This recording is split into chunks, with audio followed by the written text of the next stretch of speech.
Good morning, everyone. The Select Subcommittee on the Coronavirus Pandemic will come to order, and I want to welcome everyone who's here today, as well as our witnesses. Without objection, the Chair may declare a recess at any time. Pursuant to Rule 7D of the Committee on Oversight and Accountability, and at the discretion of Chairman Comer, Mr. Jordan, a member of the full committee may participate in today's hearing for the purposes of questions. I now recognize myself for the purpose of making an opening statement. Welcome to our first of many hearings concerning the coronavirus pandemic. We are tasked to review all the effects of the pandemic, as well as decisions made during the pandemic, not just the origins of COVID-19. However, we are here today at our first hearing to ask the fundamental question that this body has failed to ask 3 years ago. Where did COVID-19 come from? Did it come from a natural spillover, transferred from a bat to an intermediate source to a human? In other words, did it come from nature? Or was it the result of a laboratory or research-related accident? In other words, did it come from a lab? This question is fundamental to helping us predict and prevent future pandemics, protecting our health and national security, and preparing the United States for the future. This question is not one that should be dismissed out of hand, and it cannot be taken lightly, and it must be investigated thoroughly, responsibly, and honestly. An investigation based on facts, expert opinions, and without intentional or unintentional bias. That is what the Select Subcommittee is tasked to do. Follow the facts, conduct a fair investigation, and seek to deliver the truth to the American people. Ultimately, we will strive to produce a product that will serve future generations, enhancing our capabilities and operating procedures when we are faced with the threat of another pandemic. That is what is deserved. That is what Americans should expect from their government. And this is one more way we can provide for our defense. And the work has already begun.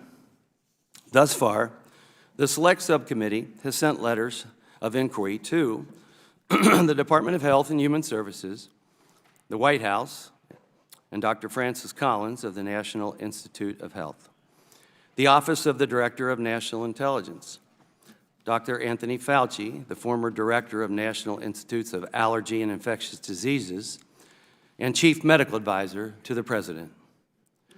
EcoHealth Alliance, recipient of NIH funding grants to perform coronavirus research. The Department of Energy, Department of State, and the FBI concerning their intelligence and investigations surrounding the evolution of COVID-19 and any forensic findings they may have discovered.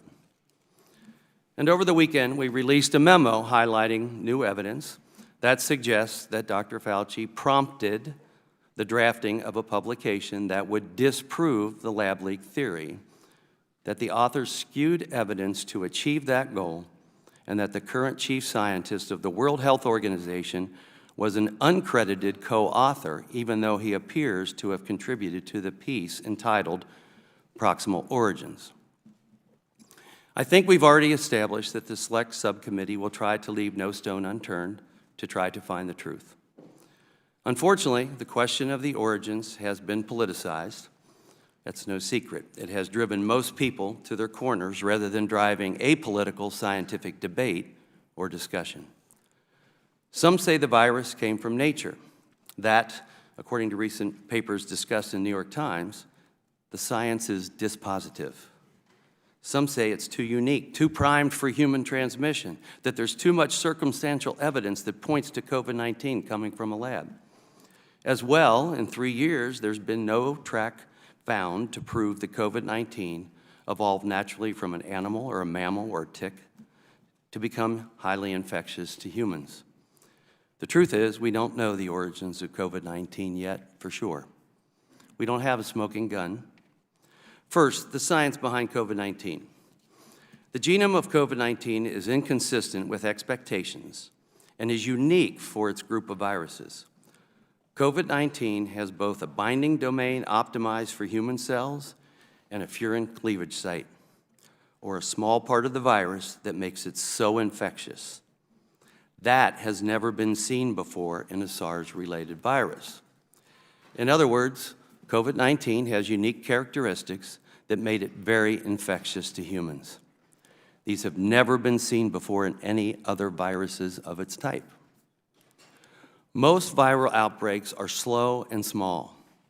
CDC data shows SARS infected approximately 8,000 people worldwide, and 8 in the US, similar with MERS, which infected approximately 2,000 people worldwide.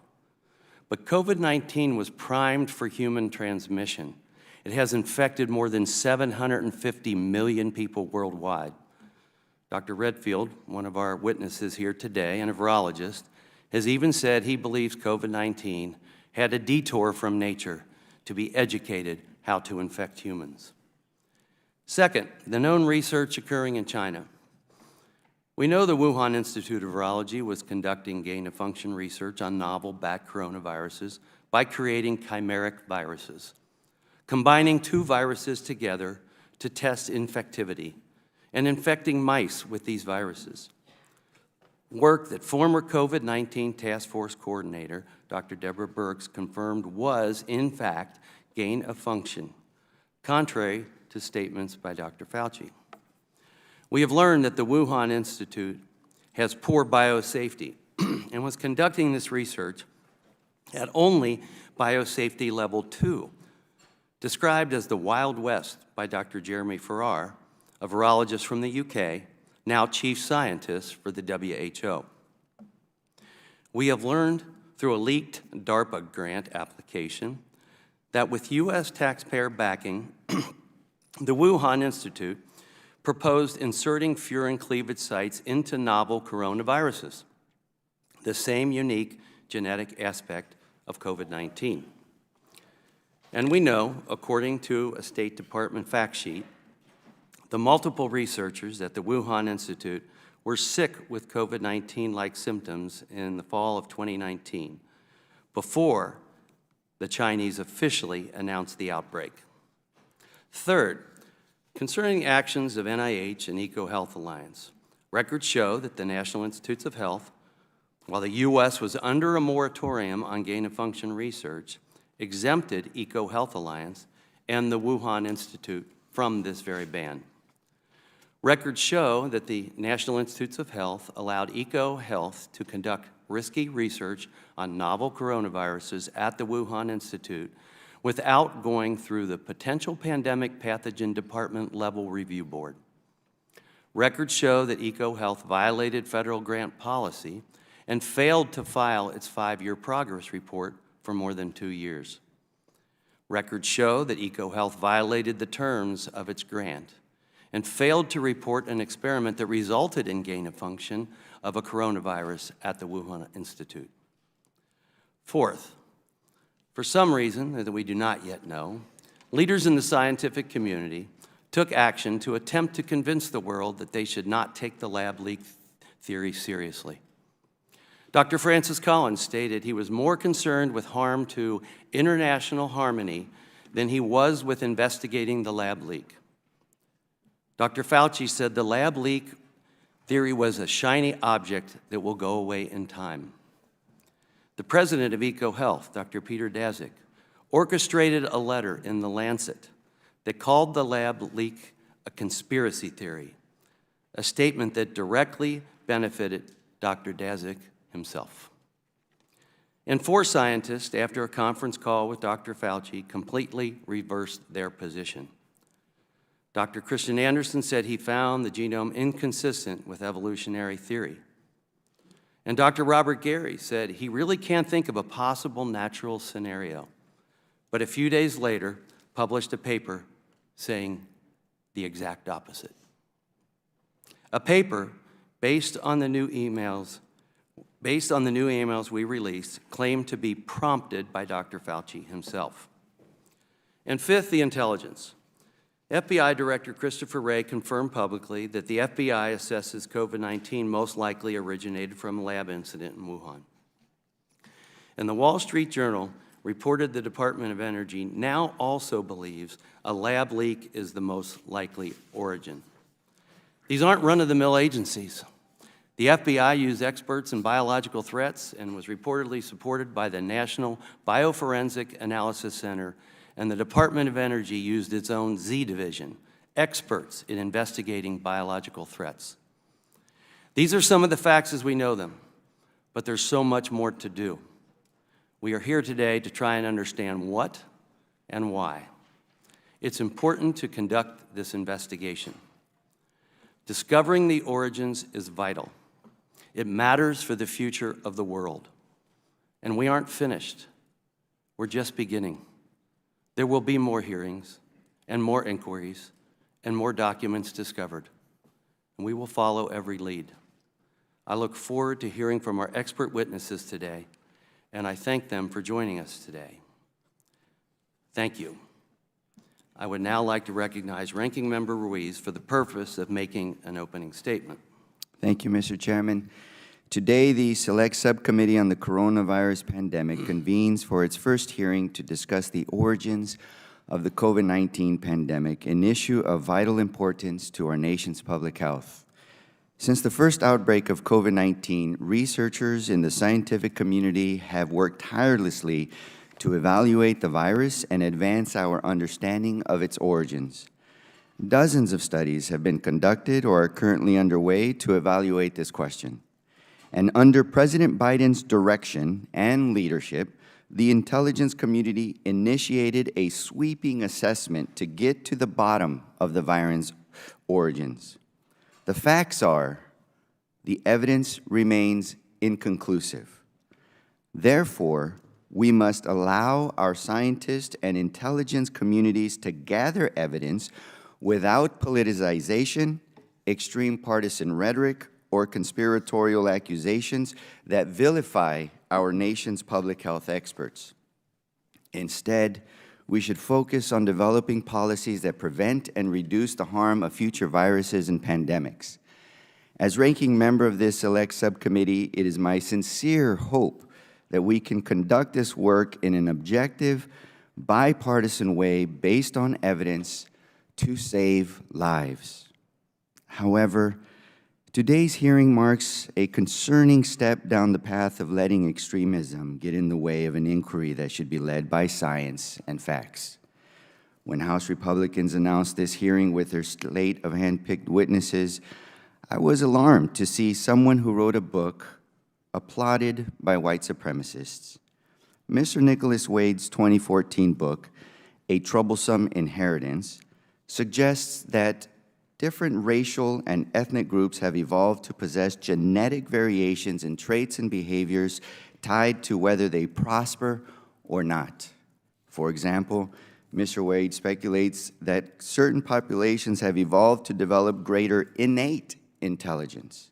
He writes that, quote, intelligence can be more highly rewarded in modern societies because it is in far greater demand, unquote. And conversely, he claims that certain populations have been slower to experience an evolutionary change he has described as, quote, the transformation of a population's social traits from the violent, short-term, impulsive behavior typical of many hunter-gatherer and tribal societies into, quote, the more disciplined, future-oriented behavior observed in other populations.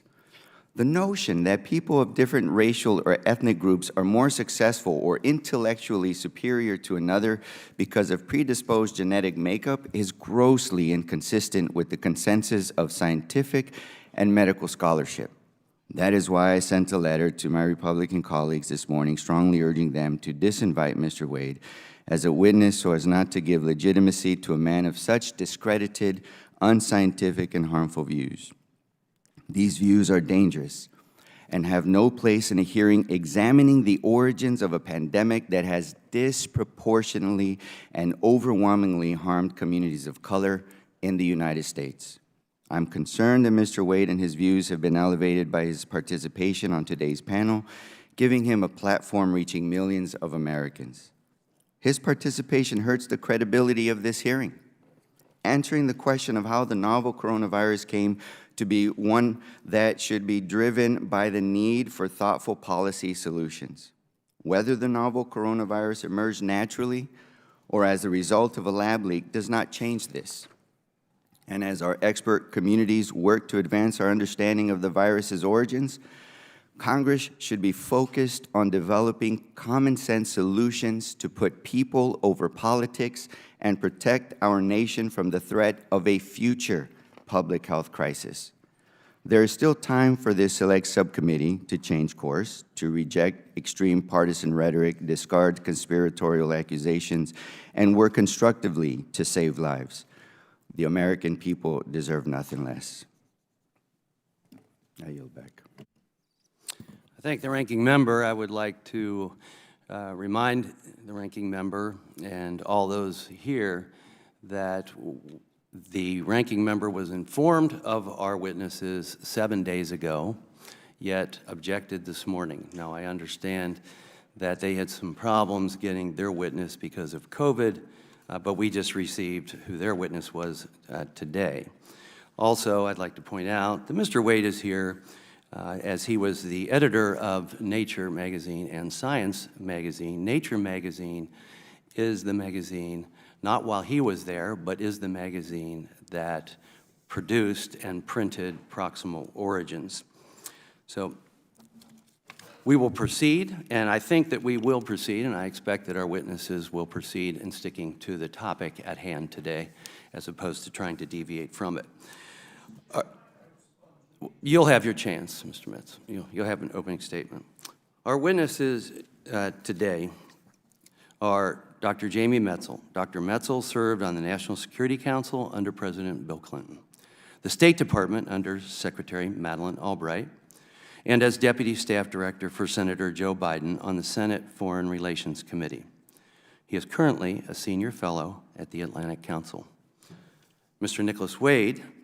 Mr. Wade has worked in the field of health and science journalism for more than 40 years. He worked for Nature magazine, Science magazine, and was then the science editor for the New York Times. He is now a freelance journalist and author, writing extensively about COVID-19. Dr. Paul Auwaerter, did I say that correctly, sir? Okay. Dr. Auwaerter was the president of the Infectious Diseases Society of America, the largest professional society worldwide related to infectious diseases. He is currently a professor of medicine at Johns Hopkins University School of Medicine, serving as the clinical director for the Division of Infectious Diseases. Dr. Robert Redfield. Dr. Redfield has spent more than 45 years in medicine and is a virologist by training.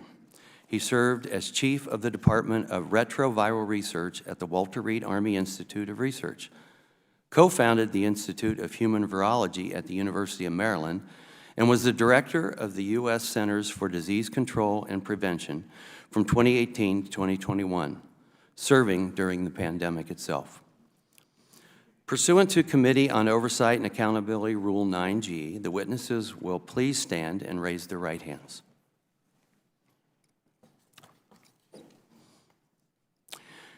Do you solemnly swear or affirm that the testimony that you are about to give is the truth, the whole truth, and nothing but the truth, so help you God? Thank you. Please be seated. Let the record show that the witnesses all answered in the affirmative. The Select Subcommittee certainly appreciates you all for being here today, and we do look forward to your testimonies. Let me remind the witnesses that we have read your written statements, and they will appear in full in the hearing record. Please limit your oral statements to 5 minutes. As a reminder, please press the button on the microphone in front of you so that it is on and members can hear you. When you begin to speak, the light in front of you will turn green. After 4 minutes, the light will turn yellow. When the red light comes on, your 5 minutes has expired, and we would ask that you please wrap up. I now recognize Dr. Metzel to give an opening statement. Chairman Wenstrup, Ranking Member Ruiz, and members of the Select Subcommittee on the Coronavirus Pandemic. It is my great honor to join you today. We are primarily here because the Chinese government has done everything in its power to prevent the type of investigation into the origins of the COVID-19 pandemic that is 3 years overdue and still urgently required. We are also here because there is more that we in the United States can and must do to push forward, even if China continues to stonewall. This includes establishing a bipartisan U.S. National COVID-19 Commission. I've waited more than 3 years for these hearings to be held. Getting to this point has required a great deal of effort by a small but tireless, self-motivated, and highly capable community of experts from around the world who have refused to be bullied into silence.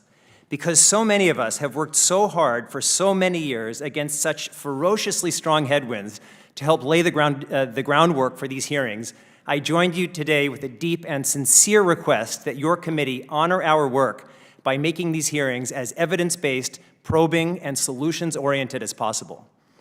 Understanding what went wrong and determining how we can do better must be the ultimate bipartisan and nonpartisan issue. I happen to be a Democrat, which is irrelevant to our work together. Since the start of the pandemic, I have been in close contact with officials in the Trump and then the Biden administrations, and have worked with members of Congress of both parties on the pandemic origins issue. Although my views are laid out more fully in my written testimony, I'd like to quickly highlight my key points. First, and most importantly, approximately 20 million people, including over 1 million Americans, have died as a result of COVID-19. These are our parents, partners, children, relatives, colleagues, and friends. We owe every one of these victims and ourselves the fullest possible investigation into how this avoidable tragedy unfolded and our best efforts ensuring that a catastrophe like this never happens again. Second, while the question of pandemic origins remains open, there can be no doubt that a research-related origin remains a very serious possibility, if not a distinct probability. There is no smoking gun proving a laboratory origin hypothesis, but the growing body of circumstantial evidence suggests a gun that is, at very least, warm to the touch.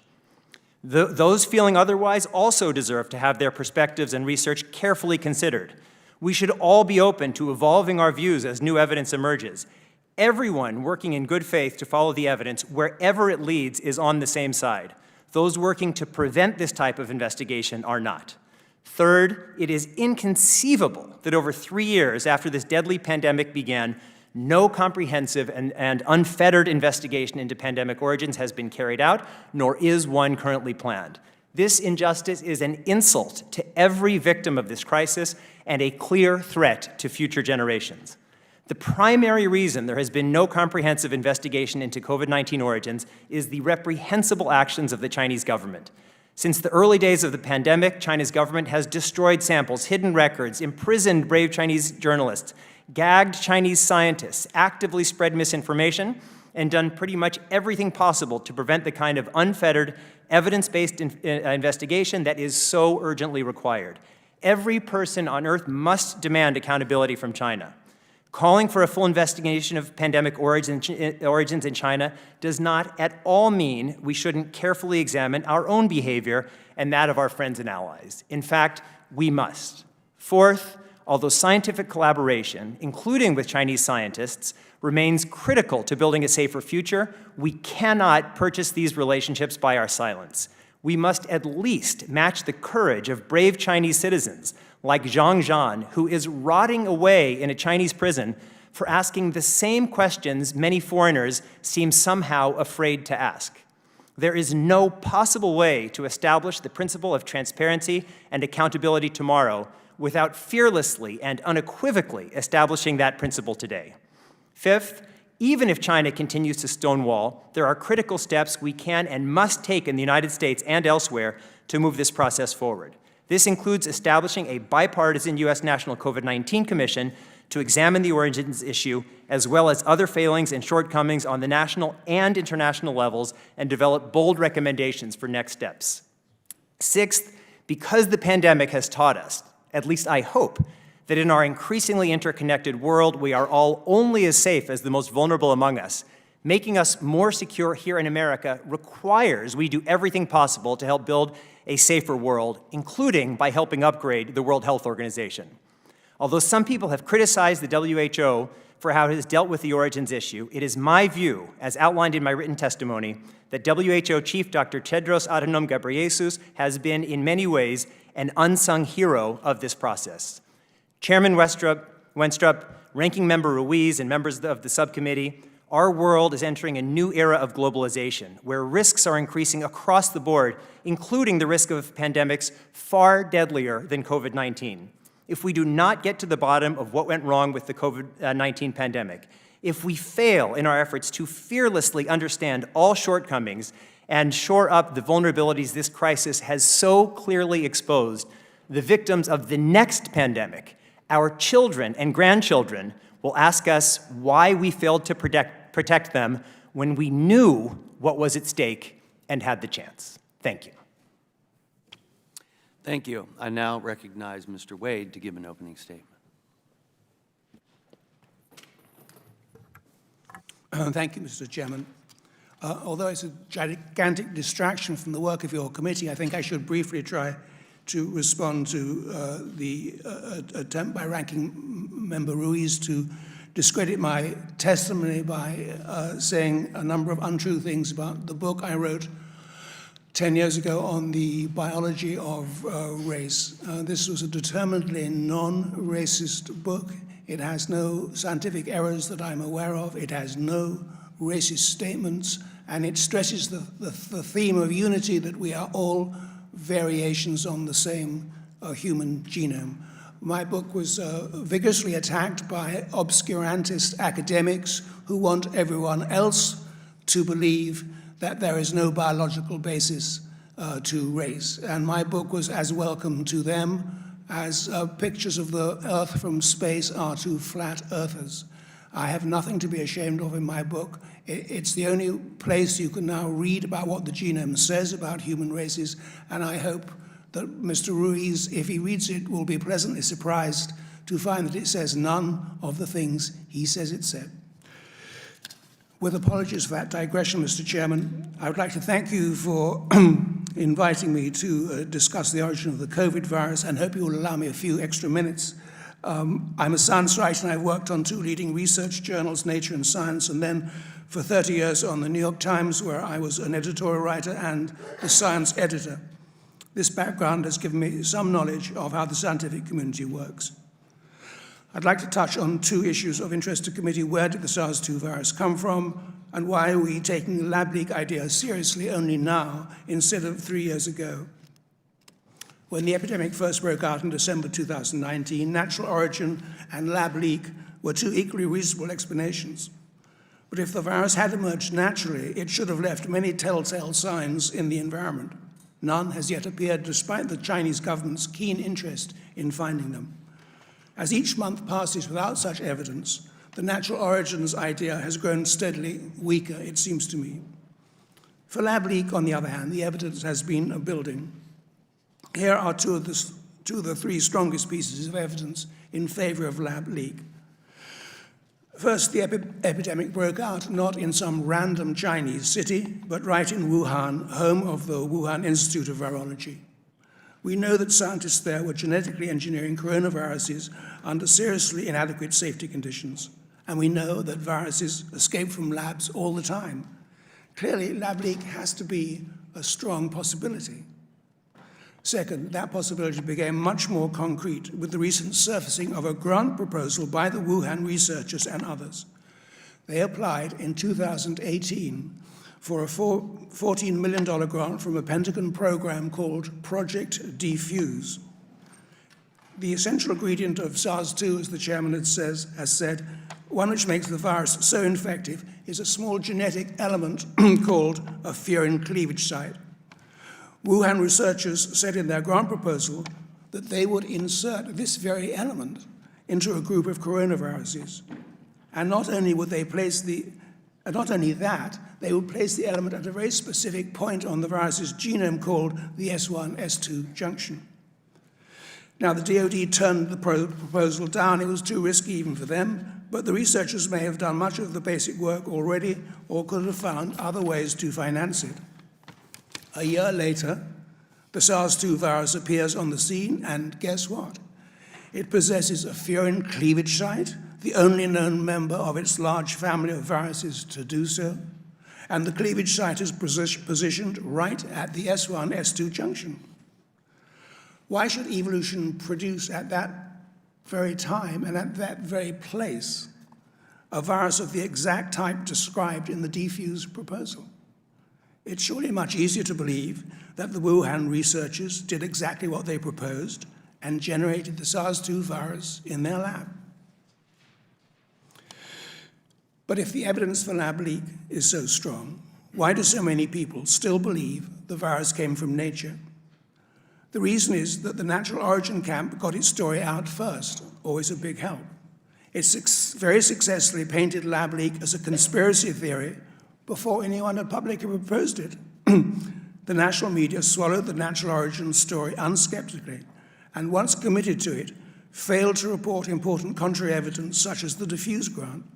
Science journalists in particular, it seems to me, fell down on their job by failing to check out the virologists' self-serving claims. The natural origin theory did not prevail by accident. It was promoted by science administrators in the United States and England, including Francis Collins and Anthony Fauci of the National Institutes of Health. The NIH is a national treasure, and Collins and Fauci, its most prominent leaders at the time, are well known to the public and on Capitol Hill. It's hard to believe that in the twilight of their long careers, they would seriously mishandle an issue as important as the origin of the COVID virus. Yet that is what the evidence seems to point to. The campaign to discredit lab leak began on the evening of January 31st, 2020, when Fauci received an email from 4 virologists led by Christian Anderson of Scripps Research. They had all concluded that SARS-2, because of its furin cleavage site, could not have been made in nature. Fauci was probably not too pleased to hear that the virus might have escaped from research that his agency had funded. A strange thing happened to the virologist's conclusion. Within 4 days, Anderson, in an email of February 4, repudiated it, deriding lab leak as a crackpot theory. What made him change his mind? No new scientific evidence about the virus came to light between January 31st and February 4. But from that 180-degree reversal, a whole campaign was able to be developed, including highly influential articles placed in Nature Medicine and the Lancet. I have some ideas about how this and other research should be regulated, which I've described in my written testimony. I'll stop there. Thank you. I now recognize Dr. Auwaerter to give an opening statement. Thank you. Chairman Winstrup, Ranking Member Ruiz, and distinguished members of the subcommittee, thank you for the opportunity to testify. Though I'm from the Johns Hopkins University School of Medicine, I speak on behalf of the Infectious Diseases Society of America, and my statements do not represent Johns Hopkins. Over 1 million Americans have died from COVID, losses that magnify the tremendous suffering among countless families in our country.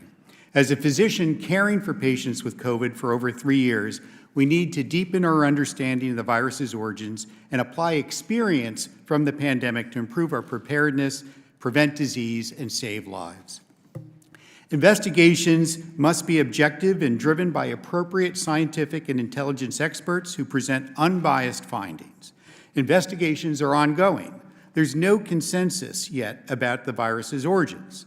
The Department of Energy, with low confidence, determined the virus escaped from a laboratory in China based on classified information unavailable to the public. The FBI reached its conclusion with moderate confidence. On the other hand, many virologists believe compelling evidence points to an animal origin. They conclude that coronavirus most likely jumped from a caged wild animal into people at a seafood market. We may never know the origin conclusively. Making claims that cannot be supported sufficiently by available data only fuels confusion and mistrust. Regardless, we can learn valuable lessons from these investigations to prevent outbreaks and pandemics of any origin. A robust public health infrastructure and global coordination are essential for surveillance to identify, track, and contain potential threats. Pathogens respect no borders. We must collaborate internationally to foster an unsuspicious atmosphere where global information sharing about infectious diseases is transparent, complete, and rapid. 20 years ago, the SARS outbreak provides an instructive example of what can be achieved through multi-country scientific and public health collaboration. Within 6 months, these collective efforts were successful in staunching the virus, and it has not reappeared. Greater transparency about science, decision-making, and public health will help improve health literacy and rebuild trust in science and public health, including understanding why recommendations evolve as knowledge grows. If people are better prepared to understand science, they will be more comfortable deciding how to protect themselves and their loved ones best. The U.S. should invest in an expert workforce to leverage preparedness tools to benefit all communities, meaning recruiting and training. Significant shortages of public health professionals, laboratory scientists, researchers, and infectious disease physicians persist. Federal investments are urgently needed to fill these gaps.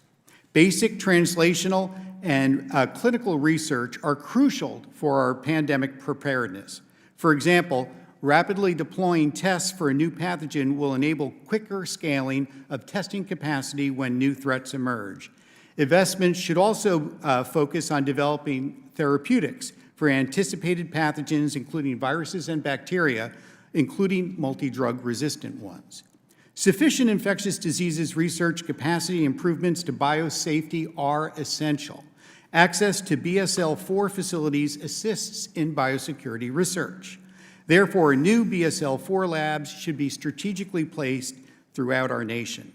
The federal government should support biosafety studies, including why laboratory accidents happen, their frequency, and other data needed to create and update evidence-based mitigation measures. Enhanced potential pandemic pathogens, EPP research, a type of gain-of-function research, has received renewed attention. Such efforts can help understand possible human-pathogen interactions, assess the likelihood of emerging pandemics, and inform preparedness efforts, including surveillance and medical countermeasure developments.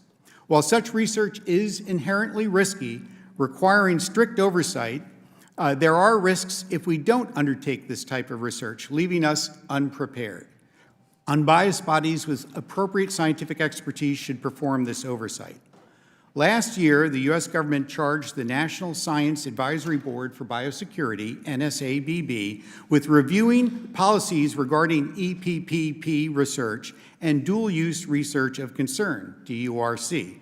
In January, the NSABB released recommendations to strengthen the oversight of EPPP and DURC research in the U.S. and abroad, remove blanket exclusions, expand research types considered EPPP, strengthen guidelines, and increase transparency in the research review process. These guidances can facilitate achievements with improved appropriate guardrails. I am grateful for your attention and for inviting me. The Infectious Diseases of Society also thanks you for your leadership and stands ready to partner with you to learn from the pandemic and to improve our readiness. Thank you. I now recognize Dr. Redfield to give an opening statement. Chairman Winthrop, Ranking Member Reese, and members of the committee, I'm pleased to testify today in support of this subcommittee's important work to investigate the origin of COVID-19 that has resulted in the deaths of over 1 million Americans. From 2018 to 2021, I served as the 18th director of the Centers for Disease Control and Prevention during the Trump administration. As CDC director, I oversaw the agency's response to the COVID-19 pandemic from the earliest days of its spread, and I also served as a member of the White House Coronavirus Task Force. But perhaps more relevant for the purpose of this hearing, my 45 years in medicine have been focused on the study of viruses. I'm a virologist by training and by practice. Prior to my time at CDC, I spent more than 20 years as a U.S. Army physician and medical researcher at the Walter Reed Army Institute of Research, where I served as the chief of the Department of Retroviral Research, and I worked in virology, immunology, clinical research at the forefront of AIDS epidemic and other viral threats. In 1996, I co-founded the Institute of Human Virology at the University of Maryland in partnership with the state of Maryland, the city of Baltimore, and the University System of Maryland, where I served as the director of clinical research and care, and I also served as a tenured professor of medicine, microbiology, and immunology. Chief of Infectious Disease and Vice Chair of Medicine at the university. After my time at CDC, I served as the Senior Public Health Advisor to Governor Hogan in the state of Maryland.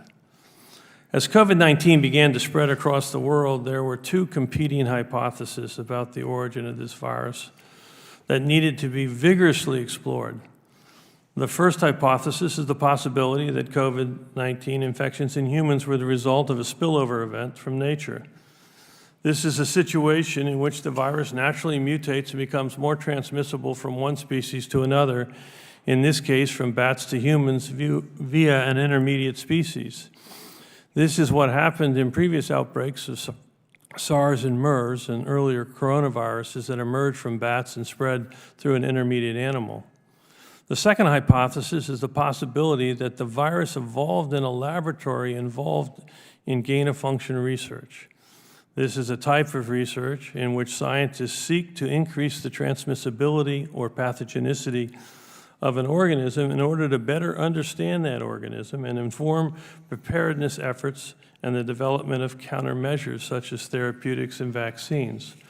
Under this theory, COVID infected the general population after it was accidentally leaked from a lab in China. From the earliest days of the pandemic, my view was both theories about the origin needed to be aggressively and thoroughly examined. Based on my initial analysis of the data, I came to believe, and I still believe today, that it indicates that COVID-19 more likely was the result of an accidental lab leak than a result of a natural spillover event. This conclusion is based primarily on the biology of the virus itself, including the rapid high infectivity for human-to-human transmission, which would then predict the rapid evolution of new variants, as well as a number of other important factors, which also include the unusual actions in and around Wuhan in the fall of 2019, all of which I'm happy to discuss today. Even given the information that surfaced in the 3 years since the COVID-19 pandemic began, some have contended that there's really no point in investigating the origin of this virus. I strongly disagree.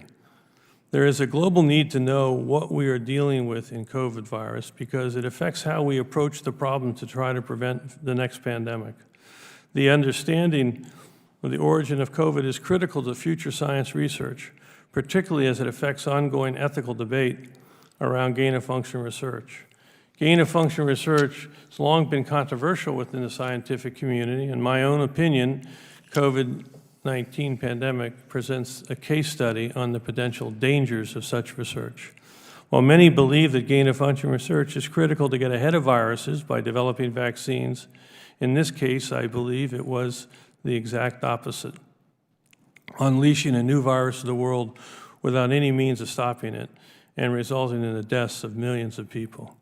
Because of this, it's my opinion that we should call for a moratorium on gain-of-function research until we have a broader debate and we come to a consensus at a community about the value of gain-of-function research. This debate should not be limited to the scientific community. If the decision is to continue with gain-of-function research, then it must be determined how and where to conduct that research in a safe, responsible, and effective way. I thank you for inviting me here today. As we explore this important topic, I look forward to answering your questions. Thank you.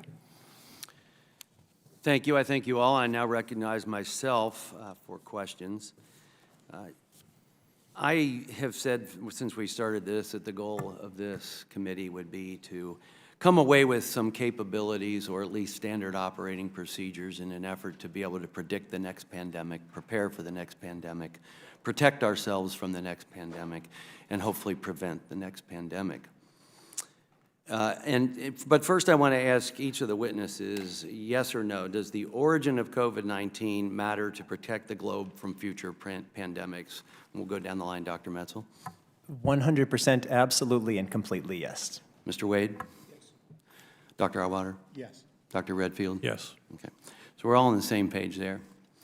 Dr. Mitzel, I have a question for you. You know, we've heard the testimony, and we know scientifically fact that we have found in the past with these types of viruses, coronaviruses in particular, SARS, MERS, we found an intermediary. My question is, do you feel that we, as a scientific community around the world, have robust capabilities to do that type of investigation to find an intermediary? We have the assets we need for that.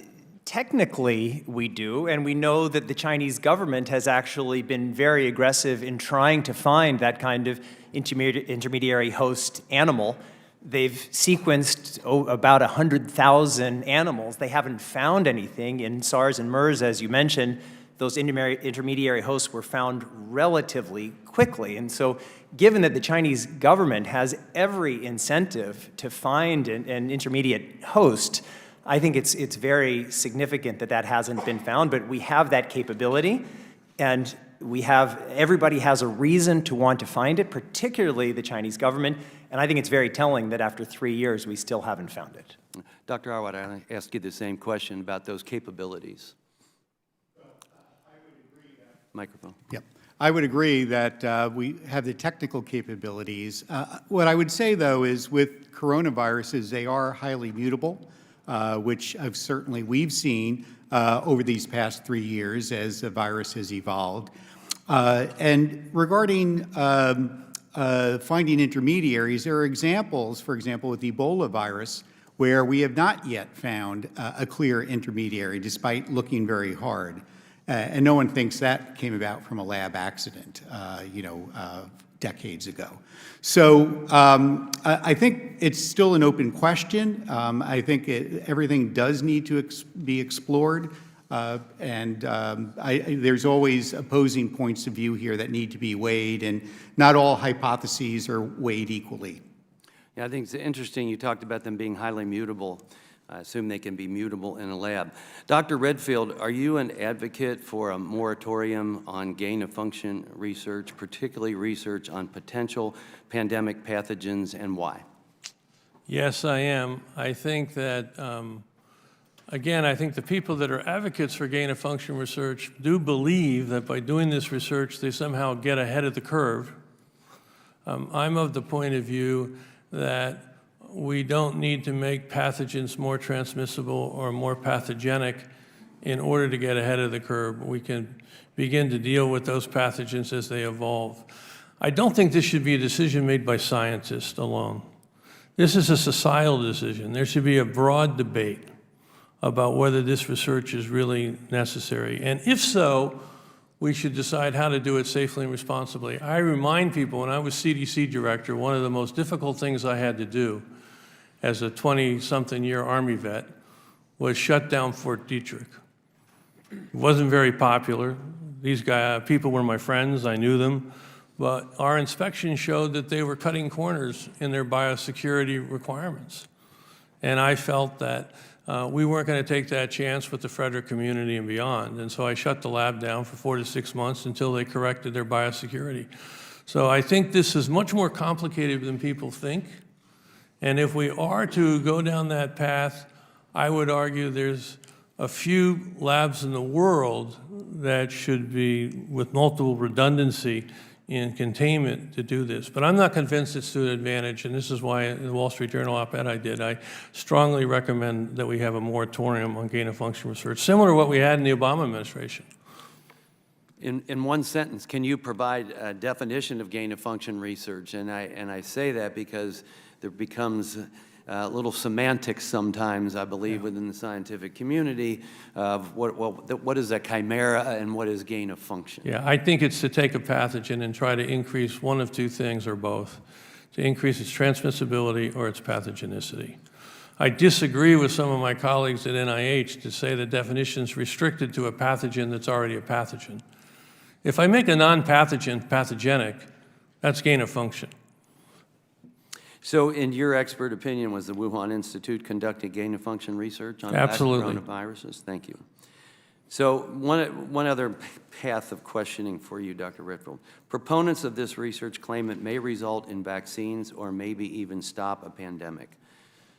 Dr. Redfield, has gain-of-function created any life-saving vaccines or therapeutics to your knowledge? Not to my knowledge. Has gain-of-function stopped a pandemic, in your opinion?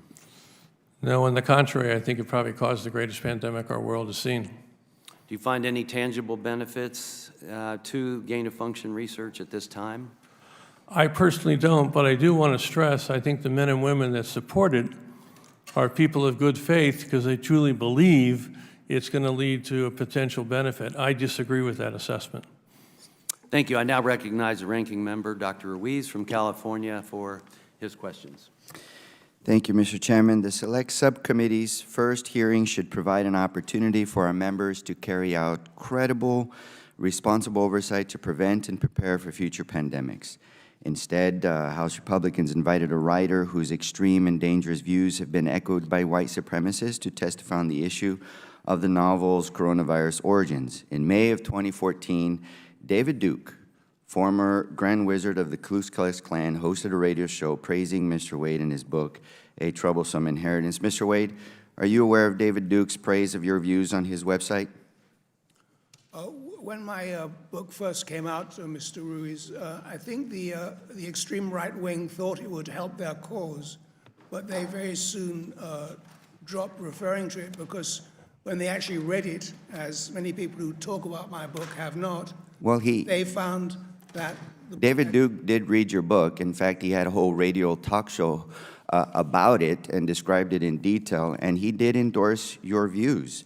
On a post, davidduke.com, promoting his radio show, he states, quote, "Hear Dr. David Duke speak on the former science editor for the New York Times, who has now essentially embraced the scientific racial truth that Dr. Duke wrote extensively about in My Awakening and has written about for more than 35 years. You see, Mr. Wade's book deploys dangerous tropes and stereotypes about minority communities under the guise of science. His assertions define the overwhelming consensus of scientists and researchers, including those in the fields of population genetics and evolutionary biology.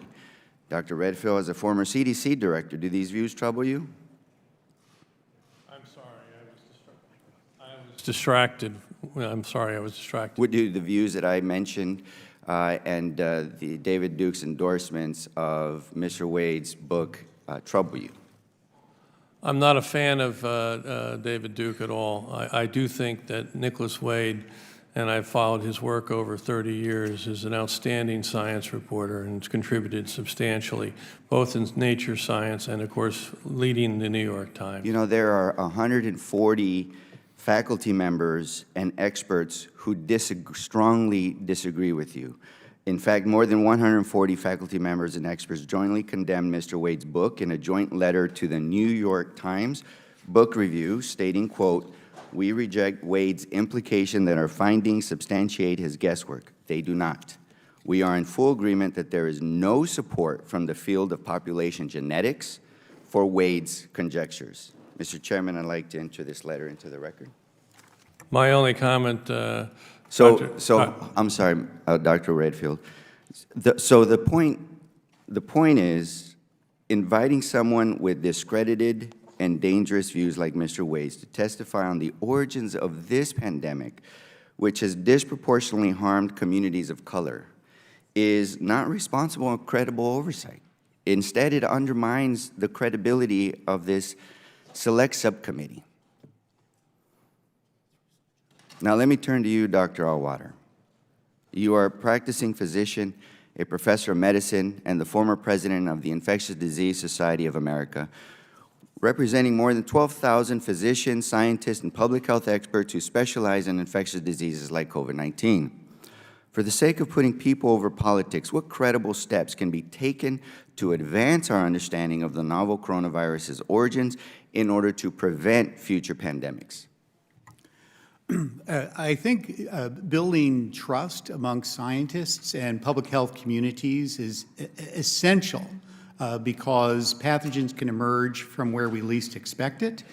We need to have the tools available to rapidly analyze and then develop tests. I had dealt with patients very early in the pandemic where we were making educated guesses whether they had COVID-19. We need to have tests that can be widely dispersed quickly and treatments.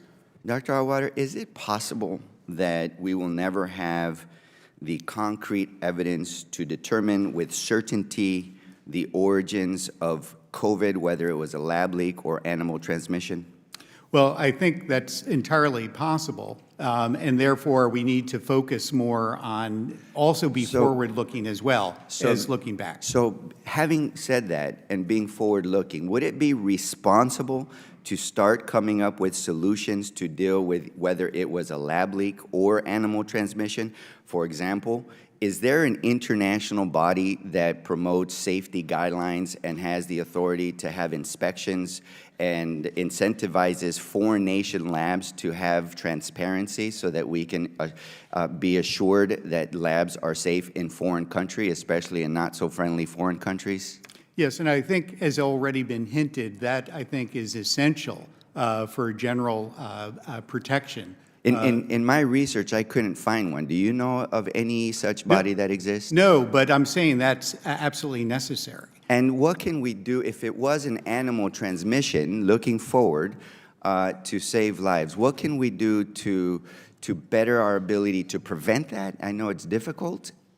Identify it early and contain it in other countries before it spreads. What can we do? Well, you know, there were efforts a few years ago to build surveillance labs under prior administrations in an effort to anticipate and work with other countries. And what happened to those labs? I believe they were dropped or discontinued due to lack of funding. Okay. Thank you, and I yield back. Thank you, and I thank the ranking member for transitioning to questions germane to the hearing today. I now recognize Dr. McCormick from Georgia for 5 minutes of questions. Dr. Allwater, you said in your testimony that investigations into the origins of COVID-19 should be objective and driven by appropriate scientific and intelligence experts who present unbiased findings that are not politicized. According to evidence in previously released emails on February 8th, 2020, Dr. Anderson, who authored Proximal Origins, stated, "Our main work over the last couple of weeks has been focused on trying to disprove any type of lab theory." Would you consider this statement objective and unbiased? I really don't have enough of a frame of reference to really make a comment on a single statement. All right, let's switch then. You talked to, you cited a couple papers last summer in Science that talked about the evidence of natural origin. These papers claim to show dispositive evidence against lab leak. Now, I went to medical school. I'm an ER doc. I served lots of patients during this pandemic until just recently. And I know how viruses work. They're specific to species for the most part, correct? They often are, but not always. There are some that are, coronaviruses are probably one of the most widely dispersed amongst the animal kingdom. Okay. And given, if we use the origins of a species that was in the wild that came to human contact and gave us the virus that in question, wouldn't that virus still exist in that species in the wild? Well, I think that it would be likely the case. Right. Chances are. That's a good answer. Thank right. you. Mm-hmm. So how many species in the wild have we captured that still have this coronavirus in them? Because that would be a very easy thing to do, given its wide dissemination in the human population and its proximity to Chinese wildlife. How many wild animals have been captured with this coronavirus present in them currently? The answer is no, but on the other hand... Thank you. No, that's okay. I appreciate it. So basically, I'm talking about from a scientific standpoint.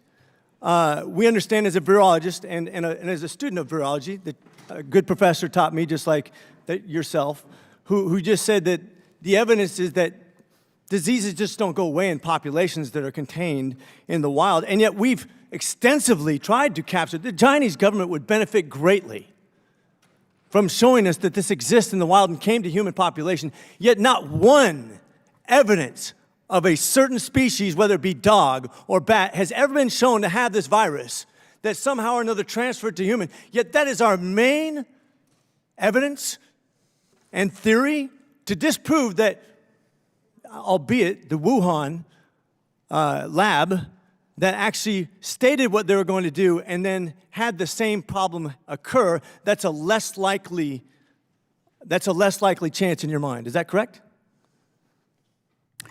Well, I think the hypotheses remain very open at the moment. So which one do you think is more scientifically based on what we just discussed? Well, I'm not privy to intelligence community information. So you don't have an opinion? Well, I think it is more likely at the moment, just based on my reading, of a zoonotic, that is an animal-based. So based on the fact But that we need to attend to both. So you would tend to favor the hypothesis, even though it has no proof whatsoever that it actually exists in the animal genome, or that you're going to favor that over the fact that a Wuhan lab that said they wanted to do this and then had an outbreak about the same time, that's less likely. Got it. First of all, when you talk about having trust, that's the most important thing you just stated in answer to Mr. Ruiz's statement. The most important thing is trust.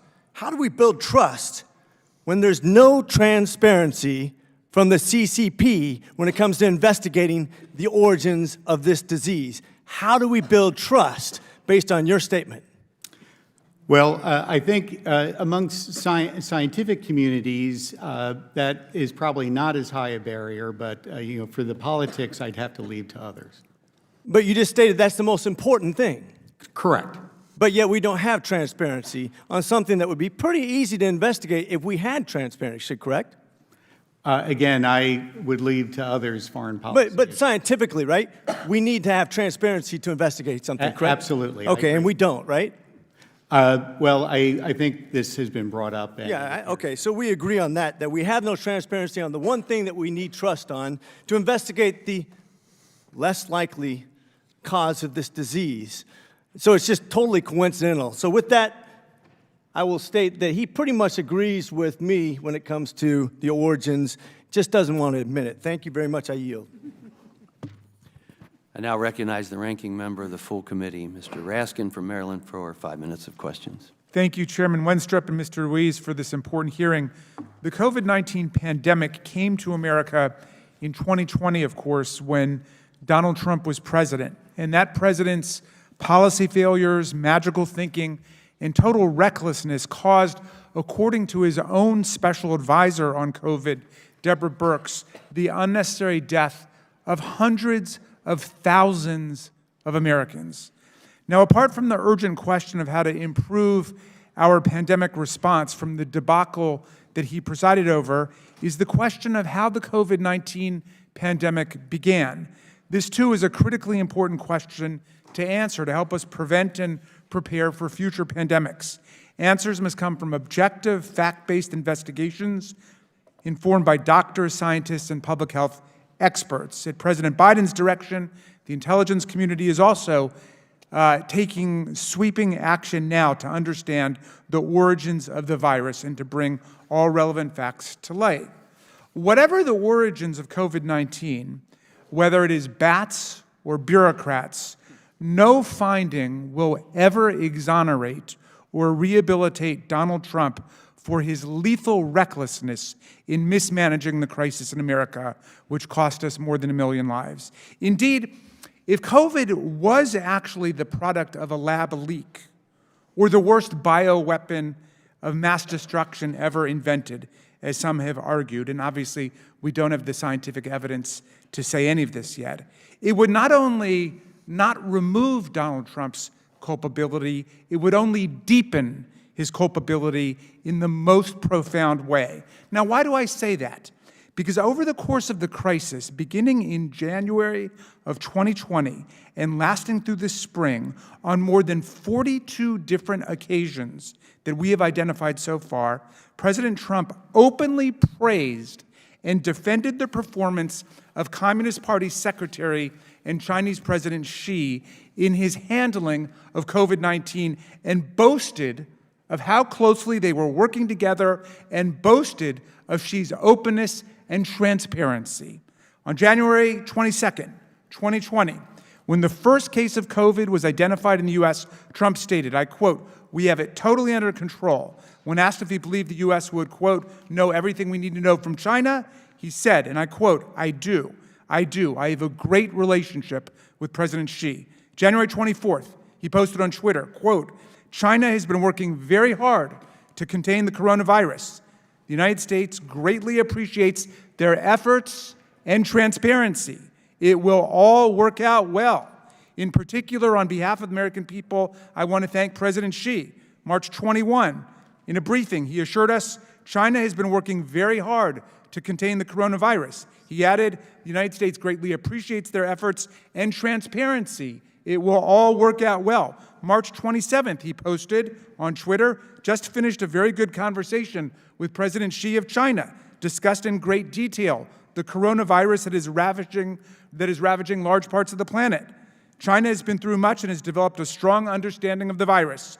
We are working closely together. Much respect." Because of time, I'm just giving the committee a tiny taste of Donald Trump's fawning, starstruck, sycophantic embrace of everything the Chinese government was telling him in 2020, but I will happily offer a lot more for any colleagues who think that the hunt for the origins will somehow absolve the last administration for telling Americans that COVID would magically disappear at Easter time, or everybody should just take hydroxychloroquine, or refusing to wear a mask, or never developing a national plan to defeat the disease.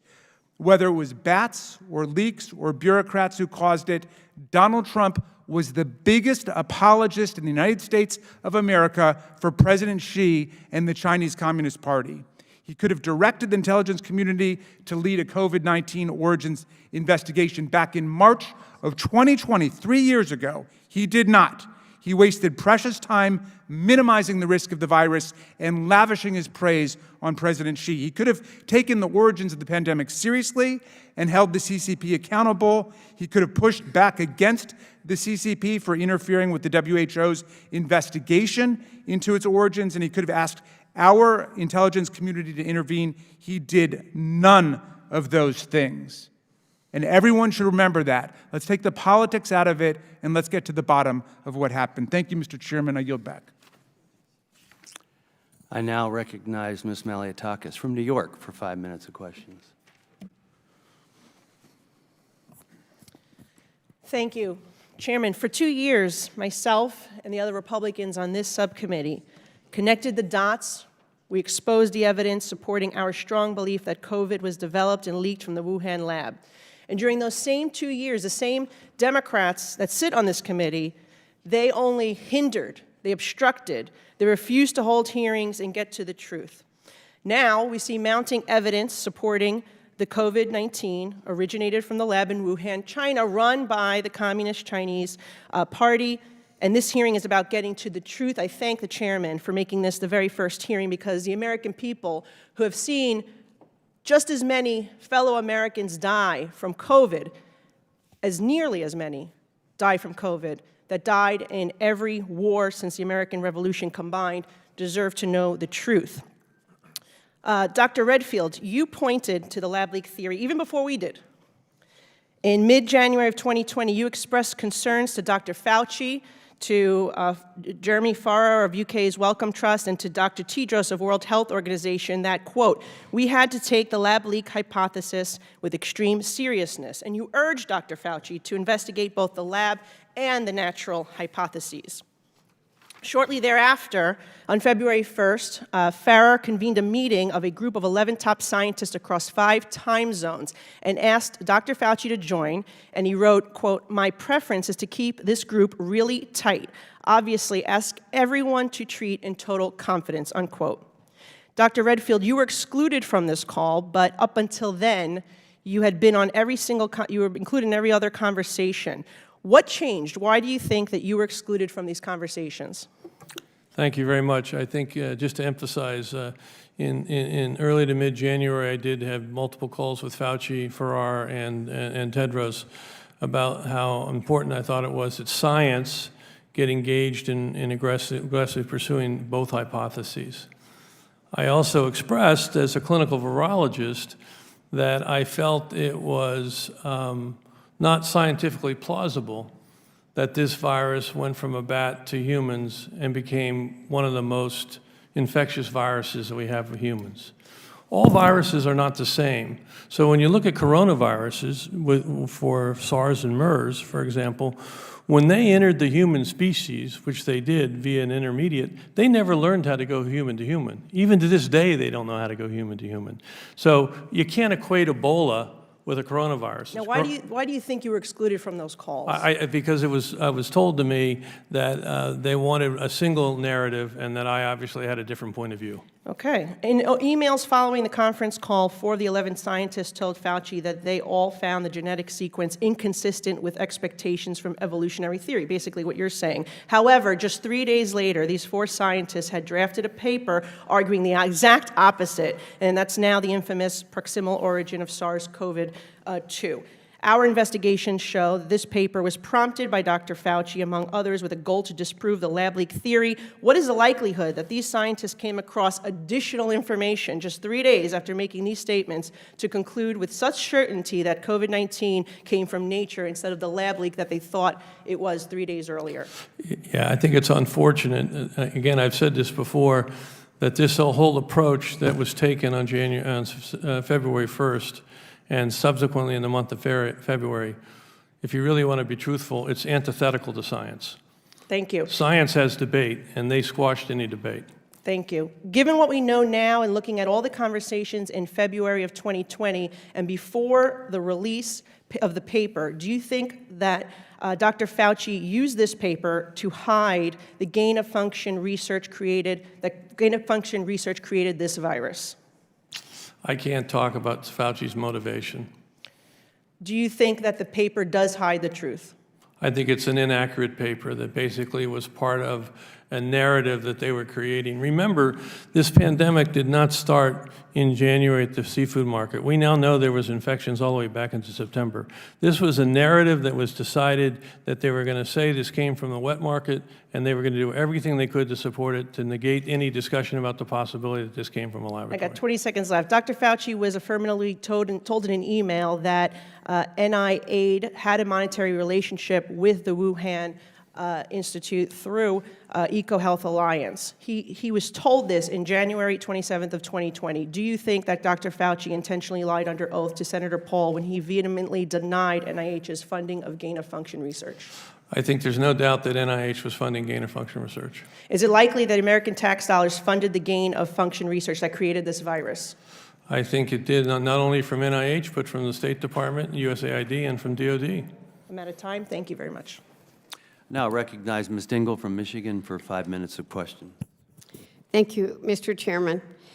During the height of the COVID-19 pandemic, I found it very disheartening to see public health professionals across this country vilified and attacked for supporting COVID-19 mitigation measures, basic safety measures, and later vaccines. They were trying to keep people safe and prevent deaths. I want everyone to know I take this committee very seriously. I want the facts. Dr. Redfield will confirm to you I was one of the first people to call him about Wuhan and had a lot of questions and never let up. So I want the facts. But I hope and say to my colleagues on the other side, we cannot go down a dangerous path by pushing unfounded conspiracies about Dr. Fauci and other long-serving career public health officials. Here is the reality. Like many of you, I am reading many articles, not just over the past weeks. Dr. Redfield knows I've been on this from the beginning. Talked to researchers, doctors, frontline nurses, public health officials. They all agree on one fact. After the billions of dollars on pandemic-era upgrades to labs and data and surveillance, after all the studies and white papers about emergency preparedness, the U.S. still lacks 2 things in the public health arsenal: people and trust. These continued smears on public health officials is destroying them.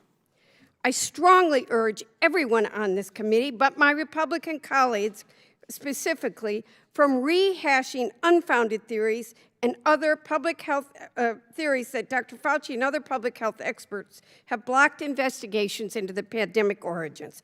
Let's get the facts. Dr. Fauci has said that we need to get the bottom of how the novel coronavirus originated, and has said, and I've heard him say, like I talked to Dr. Redfield, he has an open mind about the virus's origins.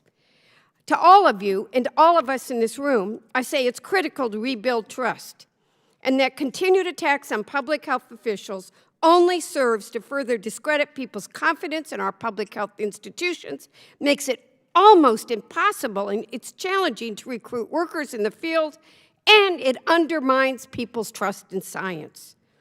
We're seeing it. We know that basic things like washing your hands, covering your mouth when you cough, and immunization save lives. And now, because of all of what we're doing, people aren't getting measles vaccines. They're not getting chickenpox. We're seeing the return of diseases that we've never seen before.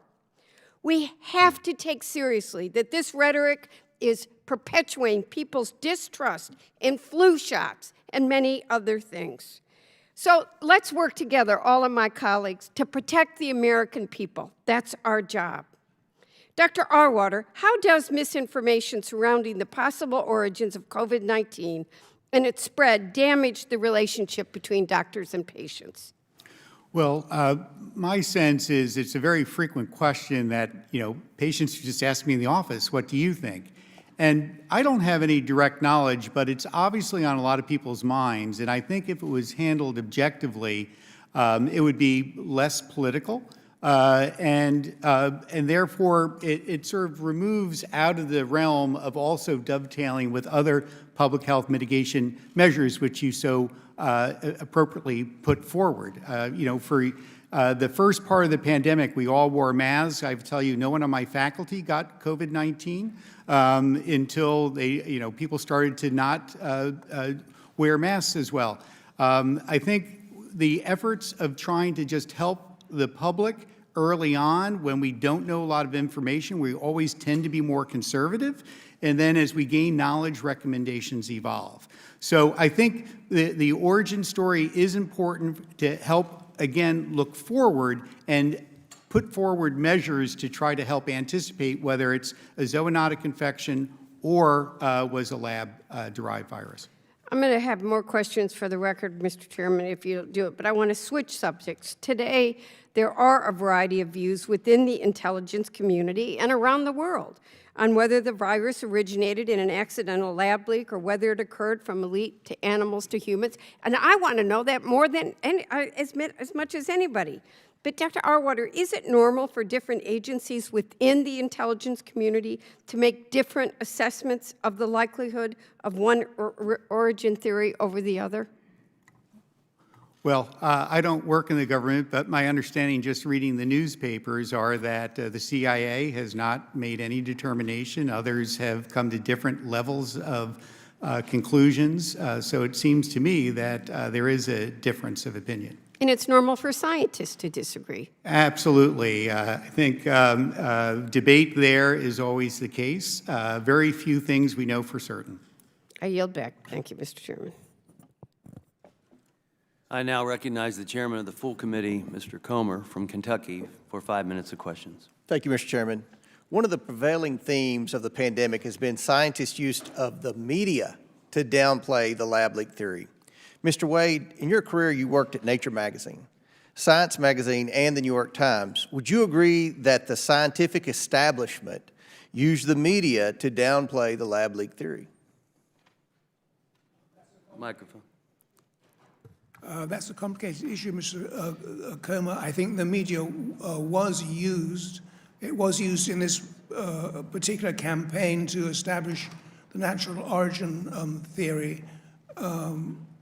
The scientific community is very afraid to speak up on political issues, and I think the reason is that the government grants are handed out through this system of peer review committees, and so you don't want any single scientist on your peer review committee to vote against you. Therefore, because you won't get your grant, it's so competitive. So therefore, scientists are very reluctant to say anything that is politically divisive or might turn other scientists off against them. This means that they cannot be relied upon in the way that I think we would like them to be independent and forthright and call it as they see it. Okay. Well, we saw this first with the proximal origin paper that said, quote, "Our analysis clearly showed that COVID-19 is not a laboratory construct or a purposely manipulated virus," end quote. This was first published on February 17th of 2020. Each witness, I have a simple question. Yes or no? Was there science available to make such an unequivocal statement against the possibility of a lab leak that early on in February of 2020? Dr. Absolutely no. Mr. Wade. No, it was not. Yeah, I don't have sufficient, I don't have sufficient frame of reference to give an answer. No. Next, Peter Dosick of EcoHealth Alliance orchestrated a letter in The Lancet, a prestigious journal, on February 19, 2020 that said, quote, "We strongly condemn conspiracy theories suggesting that COVID-19 does not have a natural origin," end quote. Each witness, yes or no, is the possibility COVID-19 leaked from a lab a conspiracy theory? Dr. Absolutely not. No. I would say no, but also it has been approached as such. Dr. No. Redfield. Dr. Redfield, I want to stick with you. You have said before that you were locked out of conversations about the lab leak by Dr. Fauci and Dr. Collins. Do you think they kept you out of the conversations because you believe COVID-19 may have come from a lab? Yeah, I think I made it very clear in January to all of them why we had to aggressively pursue this, and I let them know as a virologist that I didn't see that this was anything like SARS or MERS because they never learned how to transmit human to human, that I felt this virus was too infectious for humans. There was a lot of evidence that lab actually published in 2014 that they put the H2 receptor into humanized mice so it could infect human tissue. I think, we had to really seriously go after the fact that it came from the lab, and they knew that that was how I was thinking, although I thought we had to go after both hypotheses. And I was told later, I didn't know I was excluded. I didn't know there was a February 1st conference call until the Freedom of Information came out with the emails, and I was quite upset as the CDC director that I was excluded from those discussions. Why would they do this? Because I had a different point of view, and I was told they made a decision that they would keep this confidential until they came up with a single narrative, which I will argue is antithetical to science. Science never selects a single narrative. We foster, as my colleague here just said, we foster debate. Mm-hmm. And we're confident that with debate, science will eventually get to the truth. This was an a priori decision that there's one point of view that we're going to put out there, and anyone who doesn't agree with it is going to be sidelined. And as I say, I was only the CDC director, and I was sidelined. Well, I think Dr. Fauci and Dr. Collins got caught with their hand in the cookie jar. They got caught supercharging viruses in an unsecure Chinese lab. They wanted to push the envelope, and so they got together to cover themselves, cover up their story, and wipe their fingerprints of the virus that has killed more than 1 million Americans. To quote Jurassic Park, they were, quote, so preoccupied with whether or not they could, they didn't stop to think if they should, end quote. I look forward to the rest of the testimony today, and I look forward to the great work of this subcommittee. Mr. Chair, I yield back. I now recognize Mr. Mfume from Maryland for 5 minutes of questions. Thank you very much, Mr. Chairman. I want to thank you and the ranking member for convening us on this very important and difficult topic, one that all Americans, regardless of where they live, regardless of what they do, are concerned about. And I had come to this hearing expecting, Mr. Chairman, that we would find a way to peel off the things that didn't matter so that we could get to the things that did matter, whether it was a lab leak or infection through animals. I think we've got to pursue both of those paths if we are ever to get the truth. However, I must go back to what my ranking member said, that I am a bit appalled that this hearing now gets layered over with the issue of race in a very strong way with the presence of Mr. Wade. And Mr. Wade, I have read your book, and I'm appalled by it. And I would hope that giving you this platform does not paint or taint the issue that we're trying to get to and deal with here. You're not a physician. You're not a physician's assistant. You're not a scientist. You've never done a peer-reviewed paper, and yet you've got an opinion, which is fine, except that it's steeped in this conspiracy theory that somehow or another minorities are so genetically different that they are culpable in some sort of way. And I don't like that at all. In your book, The Troublesome Inheritance, you talk about a number of different things, and David Duke talks about it and says that he really endorses your position on blacks and Jews. The book was championed by the infamous white supremacists Jared Taylor, John Devonshire, and Steve Saylor. The book has been promoted on a neo-Nazi forum that is linked to almost 100 racially motivated attempted murders over the last 5 years. And it troubles me that, and I'm going to ask unanimous consent, Mr. Chairman, that the New York Times piece for which you wrote actually said that your theory has come off at the wheels, particularly when you talk about East Asians and their genetic makeup. I'd like to ask that the David Duke statement and the copy from his website be entered into the record. And I'd like that the Southern Poverty Law Center, which tracks these things annually, and their assessment, which is similar, be added to the record. Without objection. Now, I got to tell you, I spent 5 terms in this body. I was so troubled by what I saw in the streets with bias and hate crimes that I actually gave up my seat in the Congress. And I went back to work in community groups. I ended up being the president of the NAACP so that nationally I could work against this sort of thing. It is repulsive. And so here I am back again, hearing the issues that drove me out of here to begin with. And I don't want to take away from this hearing. I don't want to take away from what I said earlier, that we've got to go down both paths. But it just burns me that I would know that I'm doing that on a forum where somebody with these sort of beliefs is also a part of. Mr. Arward, I want to go to you for a minute. I know you don't represent Johns Hopkins. You're representing the Association on Infectious Diseases. I have a lot of... Excuse me, sir, do I get a chance to respond briefly? It's my time. No, you do not. I know. No, you do not. Okay. I have a lot of respect for Hopkins. I spent 10 years on the Board of Trustees there. I'm a graduate of the institution, and I know that you speak with a great deal of background, and even though in this instance you're speaking on the Association of Infectious Diseases, I take all of that very seriously. And I want to just ask you one quick thing here about going down both of these paths. And how much, can you say in a short period of time, does the information obtained through this hearing and other hearings and the intelligence community, how very important is that to bolstering the efforts to prepare for any future pandemics? Well, I think obviously getting to the origins is on everyone's minds, but also understanding what happened should also help prepare us for moving ahead. And I can't overstate the needs in our public health, which have been generally less well-funded than other measures and other diseases to help protect our country. Thank you. I've got to reclaim the little bit of time I have left. And Mr. Wade, let me just say this personally.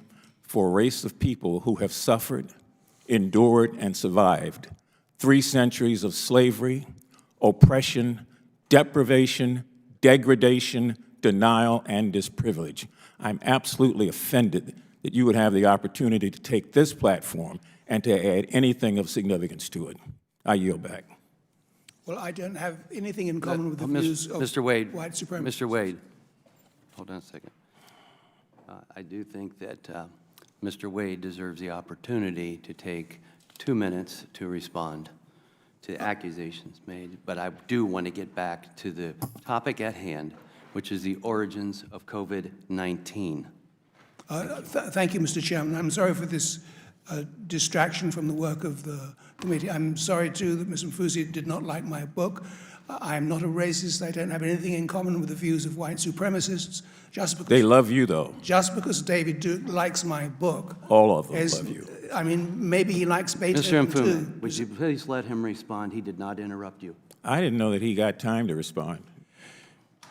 Chairman's It decision. seems a not very good argument that David Duke likes my book. Maybe he likes many things. That doesn't mean to say they're all wrong. I did not write my book for him. I also like to make the clearest possible distinction between writing about the biology of race, which is a purely scientific issue, and racist statements with which I have absolutely no sympathy. My book is explicitly anti-racist. I stress the fact that we are all variations on the same human genome, which I think is a very important and unifying fact.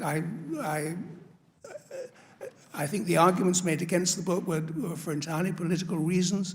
The minority member referred to the 120 scientists who attacked my book in Science. Well, there's a nice story about Einstein that someone told him that 100 scientists had written a book saying he was wrong, and he replied, well, if I were wrong, one would have been enough. That's how science works, not on the number of people against it. It works on facts. And those letter writers had could point to no mistake in my book, so I don't think their criticism should be taken carefully. I'm sorry for the disruption and unhappiness this issue has caused, and let's get back to the issue of the hearing, Mr. Chairman. Thank you. I now recognize Dr. Miller Meeks from Iowa for 5 minutes of questions. Thank you so much, Chair Winstrup, and thank you to all of our witnesses who are here today. I'm both a doctor and a former director of the Iowa Department of Public Health, as well as a military veteran of 24 years. And like Dr. Metzl said, I have waited 3 years for this hearing. And I have, in fact, put people over politics and science over conspiracy. Our first inquiry on the Select Subcommittee on the Coronavirus Crisis, this is my 3rd year on this committee, was June 29th, 2021, on origins of COVID-19, and the only people that attended were Republicans. We had a press conference at that hearing, and I was concerned that the public and the press weren't conveying that it wasn't partisan in trying to determine origins. It was, in fact, of utmost importance, and importance not just to Americans, but to the international community. At that press conference on June 29th, 2021, I said, the reason we need to know the origins of COVID-19 is to prevent and prepare for the next pandemic. We need to know, one, there are immediate disclosure rules. There was not immediate disclosure of a virus that would lead to a worldwide pandemic. Immediate disclosure, and WHO has a vested interest in this and making sure there's compliance. Laboratory safety. It was known, even in the US, there are labs who have lab leaks. Laboratory safety, biosafety lab 4 work being done in a biosafety lab 2. It was known that this was occurring at the Wuhan Institute of Virology, so lab safety. And thirdly, and I think that Dr. Redfield has mentioned this, all of you have mentioned this, and that is the ethics of gain-of-function research or types of research. Often we as scientists get ahead of the ethics. But the ethics of types of research, and again, the international community has a vested interest in discussing and debating these topics. And I've published in journals before, peer-reviewed journals. I know how the editing and the peer review process works. And I also know very intimately of the disclosure requirements and conflicts of interest, including financial. So over the weekend, we released new emails and documents that suggested that Dr. Fauci prompted the drafting of a publication, ultimately called Proximal Origins, that would disprove the lab leak theory. The authors of this paper skewed available evidence to achieve that goal. And Dr. Jeremy Farrar, now chief scientist for the World Health Organization, went uncredited despite significant involvement. So are you all aware of these documents? You can just nod affirmatively. All of the witnesses except one have nodded yes. You know, many of you have been in journalism and in science writing for a long time. And so, Dr. Metzl, can you explain the process briefly, because I have little time, of drafting, editing, and reviewing a publication in a science magazine? Well, Mr. Wade is probably better at this than me because he was an editor of 2 science magazines, but what I will say is different people contribute, and it's normal practice to list the names of the people who have participated. And then, Mr. Wade, given that acknowledgement, do you think it's important that there's proper crediting and acknowledging of authors? I think the question of who is or is not an author of a paper is somewhat loose. So many people interpret it different ways. There are things called honorary authorships where you talk to someone in an elevator and say, oh, I'll add you to my paper. It's not there are no hard and fast rules for who should be author of a paper. But if an individual is the genesis of that paper, do you think they should be acknowledged? Well, if they make some important intellectual contribution to it, they should. I don't know that Farhad did or was in a position to. All we know is that he suggested a minor editing change to the paper. Well, and Dr. Arwater, you mentioned that we know the intermediate host for SARS. How long did it take for us to find the intermediate host for SARS? It did take a few years. It was not immediate. And MERS? MERS also took some time. Okay. And are any of you aware of a furin cleavage site occurring naturally? Yes. Dr. Metzel, go ahead. Yeah, they occur naturally, but not in SARS-like viruses other than SARS-CoV-2.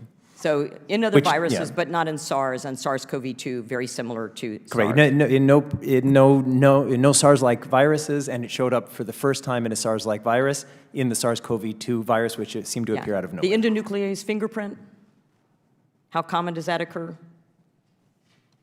The repeating cycle, CG, GC, GG. The furin amino cleavage acids. site. Yeah. Yeah. So my point in that is that there is, as you said, Dr. Metzel, extraordinary circumstantial evidence that this came from a lab. I don't know why the authors didn't want to state this. They did not want to have the scientific conversation and dialogue, why they wanted to obfuscate and suppress the truth, or even have a debate about the origins of COVID-19. Was it for personal financial gain? Was it to hide U.S. financial interest into the Wuhan Institute of Virology indirectly? Was it to suppress the revelation that there was perhaps gain-of-function research that had been prohibited in the United States? Or were they concerned that a conspiracy would develop that it was bioterrorism? And I would state that their suppression and obfuscation has led to the exact mistrust and distrust and conspiracy theories that they may have tried to avoid. Thank you so much. I'm so delighted to have this hearing, and I think we will be able to get to the bottom of this, have an open dialogue. What they did is not science, and it will Madam's not time has prevent future expired. I now pandemics. recognize Ms. Ross from North Carolina for 5 minutes of questions. Thank you very much, Mr. Chairman.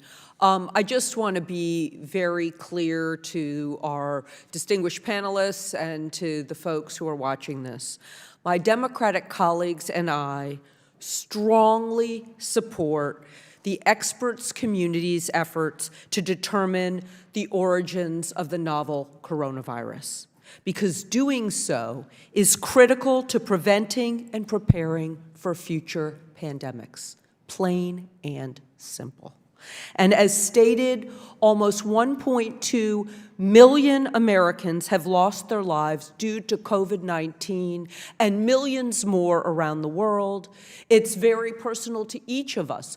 More than 30,000 people in my home state have died because of this pandemic. And our goal here should be to prevent something like this from happening again, which is why science and facts should guide legitimate investigations into the pandemic's origins. And as has been said by my colleague on the other side of the aisle, we must put people over politics. So, Dr. Auwaerter, I just want to ask you my first question. How does promoting our understanding of the novel coronavirus's origins help us prevent and prepare for future pandemics? Well, I think there are two main avenues. One is, if it is of animal origin, we need to anticipate additional viruses or even potentially bacteria, and therefore having an advance notice, an early notice as possible, certainly is helpful for containment and also mitigation measures. This, no doubt, would need to be cooperation with other countries, public health agencies, to build that infrastructure. On the other hand, if it's a lab-derived virus, then guidance in terms of proper research and guardrails is highly important to make sure to the best of abilities, this never happens again, much as we take great care with airline safety, nuclear weapons, and so on. All that needs to be paid attention to. Thank you. Dozens of scientific research studies have been completed or are currently underway to promote our understanding of how the novel coronavirus came to be. Under President Biden's leadership, and we heard a little bit from our colleague, Mr. Raskin, about President Trump's initial response to this, but under President Biden's leadership, the intelligence community has taken decisive action to get to the bottom of the novel coronavirus's origins. And we have seen some new releases from different departments about their ongoing findings. Dr. Auwaerter, can you tell us about the importance of the objectivity of these investigations? Well, as a clinician and someone that does research, I think the objectivity is very important. Obviously, not all information is available to us that has based the conclusions. That's outside of my expertise as to whether that's the case, but I think the objectivity is highly important, and also the fact of how it's rated. You know, low confidence means exactly what I think it means, that there's a fair amount of uncertainty. Okay, final question. Congressional investigations designed to villainize or discredit public health experts undermine our public health institutions and sometimes can spread dangerous misinformation, which itself can metastasize. Dr. Auwaerter, instead of launching a partisan investigation or politicizing the pandemic's origin, what should Congress be doing to prevent something like this from happening again? Well, outside of the political realm, I would just say an independent body would make the most sense that is not hewing essentially or have an ability to make much political hay, if that's possible. I'm not sure of the details of that, but to me that seems to be the ideal. Thank you very much. I'd like to yield the remainder of my time to my colleague, Congressman Mfume. Oh, thank you very, very much for that. I want to go back and underscore, if I might, how I began my comments, because I don't want that lost on those who are here or those who are watching. This is designed, and again, I want to commend the chair and the ranking member Ruiz for making sure that we move down a path together, Democrats and Republicans trying to get answers for the American people, not just about what happened, but as has been said, so that it never happens again, and if it does, we're prepared. And I put so much emphasis on science because I spent 5 years at the NIH, at the Institute for Minority Health and Health Disparities. I was the executive director of the National Medical Association, and up until 2 years ago, I've served as vice president of Research America, the largest research advocacy organization in the country. This is real to me. This is very personal. And I just can't even fathom the thought of people still dying as a result of this until we have our work completed. Thank you. I yield back. Thank you. I now recognize Ms. Lesko from Arizona for 5 minutes of questions. Thank you, Mr. Chair. In Rep. Ruiz's opening statement, he said he doesn't want the COVID investigation to be political. I couldn't agree more. Yet in the next breath, he accused one of the witnesses of writing a white supremacist book, which is political salvo designed to discredit the witness. Then his first question wasn't about COVID-19 at all. It was all about a non-COVID related book that Dr. Wade wrote in the past, and a poster board was held over his head designed for political theater. Then Rep. Raskin went after President Trump for 5 minutes instead of asking a question. With all due respect, I contend that some of my Democratic colleagues are the ones making the COVID investigation political. Why they don't want to investigate the origins of COVID-19 that killed millions of people, I will never understand. My first question is for Dr. Redfield. A witness in our roundtable last week said that it was a no-brainer that the virus came from the Wuhan lab. When you were director of the CDC, did Dr. Fauci ever explain to you why he didn't believe the virus came from the Wuhan lab and why he actively worked to silence that theory? Dr. Fauci's position, as those who thought of spillover, took the position that it was most likely a spillover event because that's what happened with SARS and that's what happened with MERS, right? And I think it's important to look at, prior to 2012, we didn't really have another mechanism other than nature. We weren't doing gain-of-function research, right? I'm a clinical virologist. I tried to explain to Dr. Fauci, who's an immunologist, that this virus, SARS and MERS, when they infected man from the intermediate host, civet cat in the case of SARS and a camel in the case of MERS, they never learned how to go human to human. So those original outbreaks were less than 1,000 people, and the epidemics died. And so when everyone thought this was SARS-like, well, it's gonna die too. But this virus was immediately the most infectious virus, not the most, I think probably right behind measles, virus that we've ever seen infect man. So I immediately said, wait a second, this isn't natural. And then you go back and look at the literature and you find in 2014, this lab actually published a paper that they put the H2 receptor into humanized mice so it can infect human tissue. And then you learn that the new COVID, which came from bats, now can hardly replicate in bats. Yeah. So how does that happen? So I said that my view as a virologist, again, my hypothesis, and I never discredited them for their hypothesis, it's the spillover, was that this was most likely to come from the lab. And we need to aggressively investigate both hypotheses. Thank you. Thank you very much. I have another question for you, Dr. Redfield. In a recent Energy and Commerce Oversight hearing, I asked the NIH acting director about the NIH's gross negligence in monitoring the EcoHealth Alliance grant and subgrant to the Wuhan Institute of Virology. He admitted that we might not have had all of the information and research reports from WIV and EcoHealth. He insisted, however, that he was sure that the coronavirus research at WIV was completely unrelated to SARS-CoV-2. With the information we know and the fact that China deleted data and asked NIH to delete data, do you believe that we can have certainty that the virus did not come from the Wuhan lab and that U.S. funding was not used for COVID-19 related research? Yeah, absolutely, we can't do that. I will say, if you go back and look, it's declassified now, and I'm sure you'll all have your classified briefings, but the declassified information now, in September of 2019, 3 things happened in that lab. One is they deleted the sequences. It was highly irregular. So researchers don't usually like to do that. Second thing they did was they changed the command and control of the lab from the civilian control to the military control. Highly unusual, and I've been involved in dual-use labs when I was in the military. And the third things they did, which I think is really telling, is they let a contractor redo the ventilation system in that laboratory.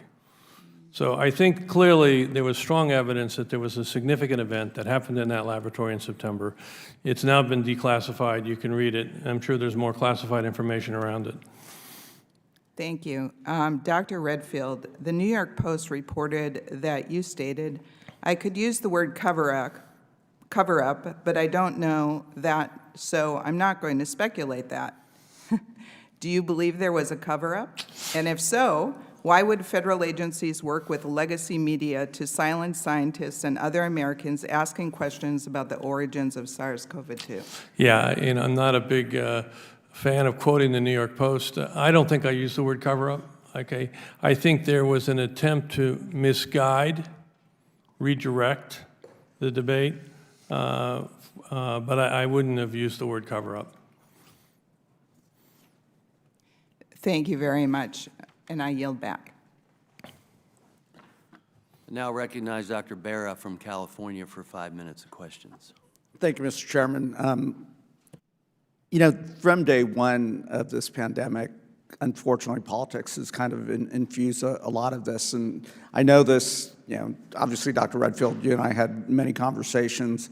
In my time in Congress, you know, one of my focus areas has been global health security, pandemic preparedness. Have sat on national task forces at CSIS to prepare for global health securities. We put out our recommendations, unfortunately, in the fall of 2019, and have pushed to put that framework in place. My colleagues, Congresswoman Dingell and Congresswoman Ross, have equivocally said as Democrats, we want to find out what the origins of COVID were. Early on in the pandemic, in January of 2020, I pushed personally as hard as I could on the Trump administration to do everything they could to get our scientists to the hot zone, to ground zero, to actually get a sense of what was going on. I'm not going to defend how the Chinese Communist Party has handled this pandemic. They've stonewalled us. They've played politics. Dr. Metzel, you talked about the importance of the WHO.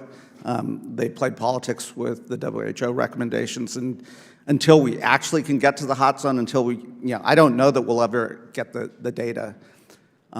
This is not a partisan issue. In fact, on the Intelligence Committee, which the chairman is on, we marked up the COVID-19 Origins Act in a nonpartisan way. It passed, out of markup with a voice vote. We will all get a chance to vote on that bill on Friday. I think you will see a strong bipartisan vote encouraging the intelligence community to declassify as much information as possible so the public can see the information that we have. It's not conclusive, but we've got to continue to try to find the COVID origins. I think it is reprehensible that we're disparaging, some of our greatest public health individuals, Dr. Fauci, who I've known for a long time, and Francis Collins, who I've gotten to know. Both are outstanding scientists and so forth. They may have had a different hypothesis. We should entertain all hypotheses, and we should do it in an objective way to find the answers. I also hope we don't, as a body, take the wrong lessons from this. Dr. Metzel, you talked about the importance of the WHO. I'd like your opinion on international collaboration is extremely important, not just in pandemic preparedness, but also in biosecurity work and so forth. We have to have the systems in place to identify pandemics fairly quickly, to think about how we address it, because whether this was man-made or naturally occurring, bad actors are out there who just saw what a virus did to the entire planet. Those technologies are readily available. You come from a national security background. How important is it to work with our international partners here? It's absolutely essential that we work with our international partners and with the WHO, and as has been said repeatedly, when those international partners or potential partners themselves are bad actors, which is absolutely the case with China, that makes things a lot more difficult. And then the World Health Organization, which is absolutely essential, is working with one hand tied behind its back. It doesn't have the mandate or the authority to do what it needs to do. It couldn't have its own independent surveillance capability in the beginning of the pandemic. When China was preventing the WHO investigators from going to Wuhan, there was nothing that they could do. And as I said in my remarks, Dr. Tedros has actually really been at the forefront of fighting for the kind of open inquiry that the Chinese government has so aggressively blocked. And if I can just say, just very quickly, I'm originally from Kansas City. I'm a Midwestern optimist, and so I hear some consensus in the room that it's critically important to understand how the pandemic started, that we have to fully examine all origin hypotheses. It's my view, as I've said before, that China must be the primary focus, but we also have to look at everything, including ourselves. But if we make this process primarily about Dr. Fauci, even though we need to look at everything, if we make it primarily about Dr. Fauci, we will be inappropriately serving the Chinese government a propaganda coup on a silver platter. I couldn't agree with you more. Let's get to the facts. Let's discover the origins. Let's do what we can to prevent the next pandemic. Let's increase our safety and biosecurity. We should debate gain-of-function research. I think that's totally appropriate. We should make sure, if we are looking at that it is done in an absolute safe way with oversight, et cetera. We should also think about the private sector that can operate, and do this research on their own. We ought to think about how we also look at that and make that safer. Thank you. Now I'll recognize Mr. Cloud for 5 minutes of questions. Thank you, Chairman, and thank you all for being here. Thank you for your work in science and for yielding your wisdom in this effort to us today. Dr. Metzel, I wanted to ask you, you mentioned that there were scientists who refused to be silenced. insinuating that there were efforts to silence. And I was just wondering if you could kind of brief what some of those efforts were that you saw. Sure. So when a small handful of us in the earliest days of the pandemic began raising the possibility of a possible lab origin, there was just, as I said, ferociously strong headwinds. There was this manufactured consensus, and I kept digging. And like I said before, I'm a lifelong Democrat. I consider myself a progressive person, but I kept digging. I couldn't find the justification for these strong arguments, calling people like me, investigating, looking into pandemic origins in good faith, conspiracy theorists. And it was very difficult. So we had a small group that formed later in 2020 that others have called the Paris Group. All of the members of that community were aggressively trying to place scientific papers with journals and had zero success. So there was a wall that was extremely difficult to get over, which is why what I said to this group is, look, we have to try to get around that wall, and that's why we published our 4 open letters that I believe played a significant role in along with other things, of starting to shift this conversation. But it took more than a year of this kind of aggressive work to even start to begin that type of change. And some of that pushback came from our government, too. Is that correct? Well, it was mixed. I mean, certainly from what we've heard, there were leaders of the United States government who, Dr. Fauci had said he was open to all possibilities, but then the next sentence was, the preponderance of science suggests a natural origin. I'm a fan of Dr. Fauci, but I don't like to scream at the television, but when I heard those words, I would say, well, no. Right. That's not the case. That's not what the science, at least as I'm reading it, is saying. To what you were just saying, Forbes mentioned you as one of the first, as an ex-high official, high-level staffer for Bill Clinton and then Senator Joe Biden to say that SARS coronavirus was likely a Wuhan lab escapee. Why did you think that? Yeah. So in the early days of January of 2020, like everybody, I was trying to figure out what was happening, and I read the news reports, and it said it comes from the market, and SARS-2 sounded kind of like SARS-1, and that seemed credible, but I had just been in Wuhan, China, and so I think a lot of Americans had this vision of Wuhan as some little market town where a bunch of yokels are eating bats for dinner every night, but Wuhan is China's Chicago. It's an incredibly sophisticated, highly educated, wealthy city. I knew that the Wuhan Institute of Virology was based there. I knew a lot about that background. I also had an understanding both of the science and of China. And then on January 24th of 2020, there was a Lancet paper written by Chinese scientists saying that more than a third of the earliest cases of infection were of people who had no connection to the market. And so in my mind, that was a pretty strong piece of evidence that the market was a super spreader place, which certainly is what I still believe.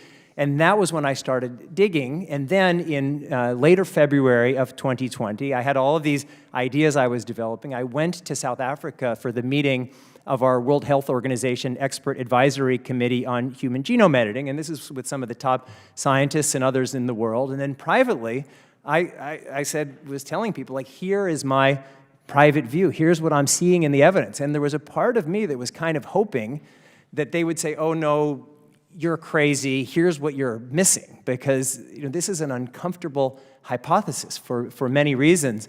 That certainly nobody was saying that, and that was why when I came back after those meetings, I became very, very public, and then I launched my website and wrote a number of editorials in March and early April. I wanted to try to get another question here. Your take on this, was that before or after Proximal Origins came out? So and what was your take on that when you, I guess, read that? Yeah. And what impact do you think that had on the scientific community and the free discovery, so to speak, of? It's a great question, and I don't mean to be overly reference my own background, but I'm pro-science, pro-vaccine. I believe climate change is real.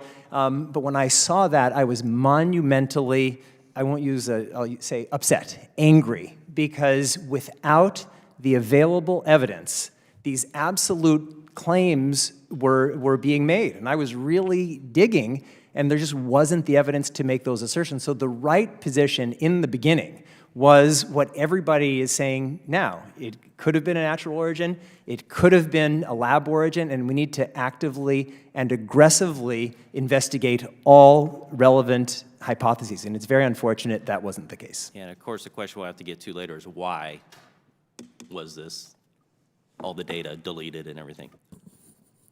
I now recognize Mr. Garcia from California for 5 minutes of questions. Thank you very much, Mr. Chairman. I want to thank, of course, all of our witnesses as well for being here. We all care deeply about the work of this select subcommittee. I think it's critical, and we all can agree that we learned as much about the COVID-19 origins as we can. We know that preventing future pandemics saves lives. That's what this is all about. That's what this committee is all about. We've lost over 1 million American lives in this country, many more across the world. A lot of folks know I lost both my mother and my stepfather to the pandemic early on, so that I understand the human cost and tragedy of this virus. I'm very grateful that in May 2021, President Biden ordered the intelligence community to investigate the origins of COVID-19. He specifically requested the Department of Energy be brought into as part of this important assessment. This has been discussed today.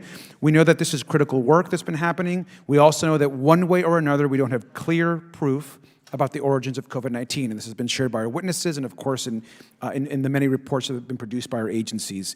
Now, we can make convincing cases, of course, for both the potential lab leak or if there was transmission from animals, but no one can say for certain where exactly the origins are today. And I think I want to repeat that so they can be very clear to the American public as far as where we're actually at in this process and in these investigations.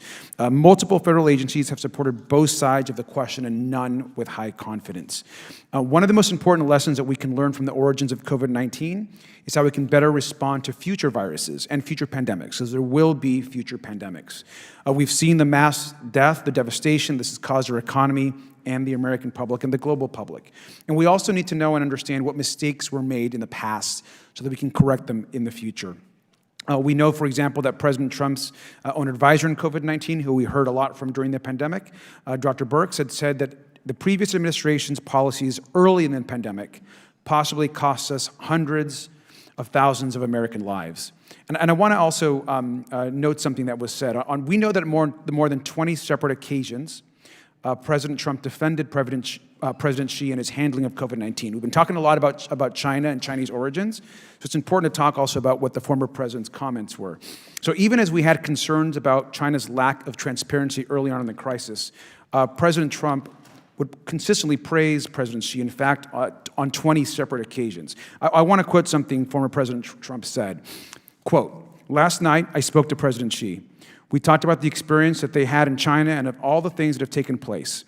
And we learned a lot. They've had a very tough experience, and they're doing well, and he's doing well. President Xi is doing very well. But we learned a lot, and we have great communication together.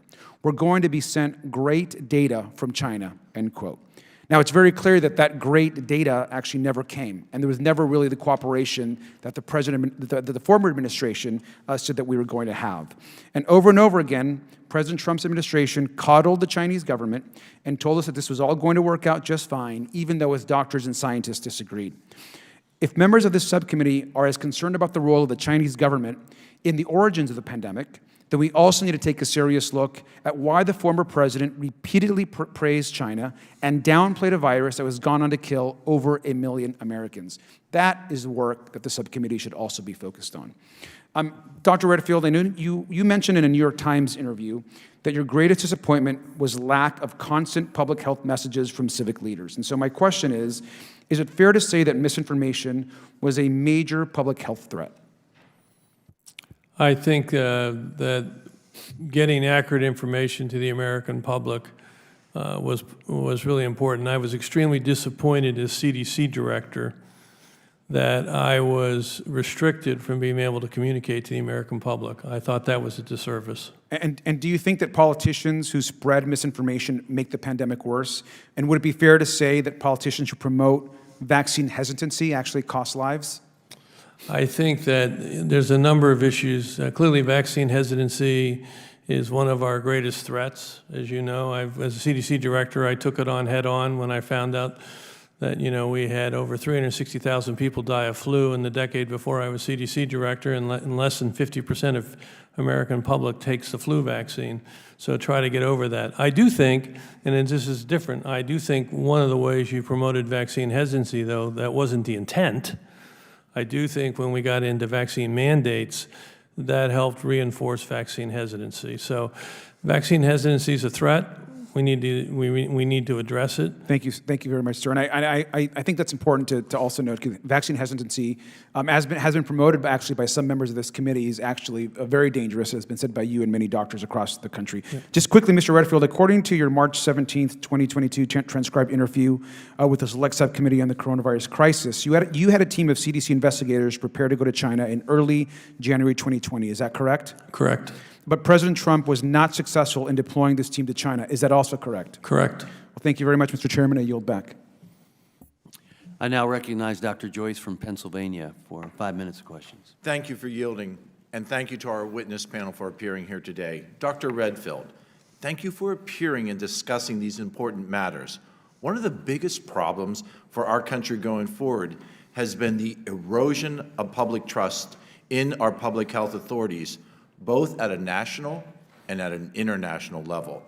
I believe that the work this committee will do on getting to the bottom of the origins of this virus will be critical in restoring that trust. And to that end, the House of Representatives will be voting on legislation this week requiring that the Director of the National Intelligence Agency to declassify all information relating to the origins of COVID, especially if there is reason to believe that the Wuhan Institute of Virology is the source of this outbreak. Dr. Redfield, how important is this level of transparency to restore trust with the American public? You know, I've thought about this a lot, of how we're going to get to the answer that you're striving to get to. What is the origin? I don't think that answer is going to come from the scientific community. I think that answer is going to come from the intelligence community. And we need to get the intelligence community, and you all have the way to do that. I'd like to have each of them show what data they have, where they got it, who their informants were, and what their conclusions were. Because as you know, a number of them are on the fence. They don't say yes or no. You got the FBI and the Energy Department, which I have a lot of respect for, because when you look at those two departments, the FBI and the Energy Department have the strongest scientific footprint of any of our intelligence agencies. And I think the way they got to the answers at low probability, moderate probability, is their internal scientists did the science. So yes or no, do you support the declassification of all information relating to the origins of the COVID virus? I think declassification is very important. The only caveat that I would say is there are some method and sources issues that I think you guys are going to have to wrestle with to see if they're compromised by some of the declassification. And I think that the erosion of the trust of the American people needs to be reestablished, and part of that is obtaining. I agree with you. I agree with you. I also mentioned that there's a loss of trust on international levels, and I constantly hear that from my constituents back home in Pennsylvania over the issues specifically regarding the World Health Organization. By kowtowing to the Chinese Communist Party, who showed at every step an unwillingness to be honest and transparent about the timing, the severity, and the origins of the outbreak, they badly damaged their reputation. Dr. Metzel, Article 6 of the International Health Regulations requires that the World Health Organization notifies within 24 hours of all events which may constitute a public health emergency of international concern. Do you believe that the Chinese Communist Party complied with this requirement, given the reports that the CCP had identified COVID cases as early as November of 2019? There can be no doubt whatsoever that the Chinese government violated the IHR. Do you feel that there's an opportunity from our group, our work here, to reestablish potential trust in the World Health Organization? Well, that's a separate issue. Certainly in the earliest days of the pandemic, Dr. Tedros, by his own admission, was saying too many nice things about the Chinese government. when the Chinese government was very clearly not providing the WHO the information that the WHO was privately asking for. But as I said earlier, Dr. Tedros then was the essential voice after the deeply flawed Chinese International joint study in February of 2021. If Dr. Tedros had not spoken up, basically condemning this deeply flawed report and then abolishing the this entire group, we would be in a very different situation today. The CCP was given full veto authority over those included on the investigation team. And coincidentally, the only American accepted was Peter Dask, who is CEO of EcoHealth. Sort of like having the fox in the henhouse. With this information, do you believe that the conclusions of the report can be trusted? And is there a serious conflict by Dask's inclusion in the investigation team? So as I've said many times, the entire process was flawed for the joint study, and that was a joint study not originated by the WHO Secretariat, but by the World Health Assembly, which is the governing body of states overseeing the WHO. So this was forced on the WHO. The report of the Chinese International Group, in my view, was so deeply and fundamentally flawed that it's outrageous. But the WHO Secretariat, they were the ones who then, Dr. Tedros rejected the findings, and then the WHO Secretariat abolished that group and established a new group, the Scientific Advisory Group on the Origin of Novel Pathogens. And that group came out with this report that was saying that we have to fully investigate a lab origin, and they called on China to be more cooperative, and China is again stonewalling. I agree that full investigation of a lab origin is the responsibility of this committee. I thank all the panel members for being here today, and Mr. Chairman, I yield. I now recognize Ms. Takuda from Hawaii for 5 minutes. Thank you, Mr. Chair. Following up on the gentleman's from Maryland's comments, as an Asian American woman representing an ethnically diverse district that would find offense with Mr. Wade's work and conclusions in regards to race, I ask that the letter to the editor, signed by more than 100 geneticists and biologists opposing the use of their research in Mr. Wade's book, be entered officially into the record. This speaks to his professional credibility and calls into question his very presence on this panel. Without objection. Thank you. One thing the COVID-19 pandemic made clear is the need for reliable, real-time public health data. Without it, people of color and the most vulnerable in our communities are disproportionately impacted. We don't have the infrastructure to get needed resources to them, and people die.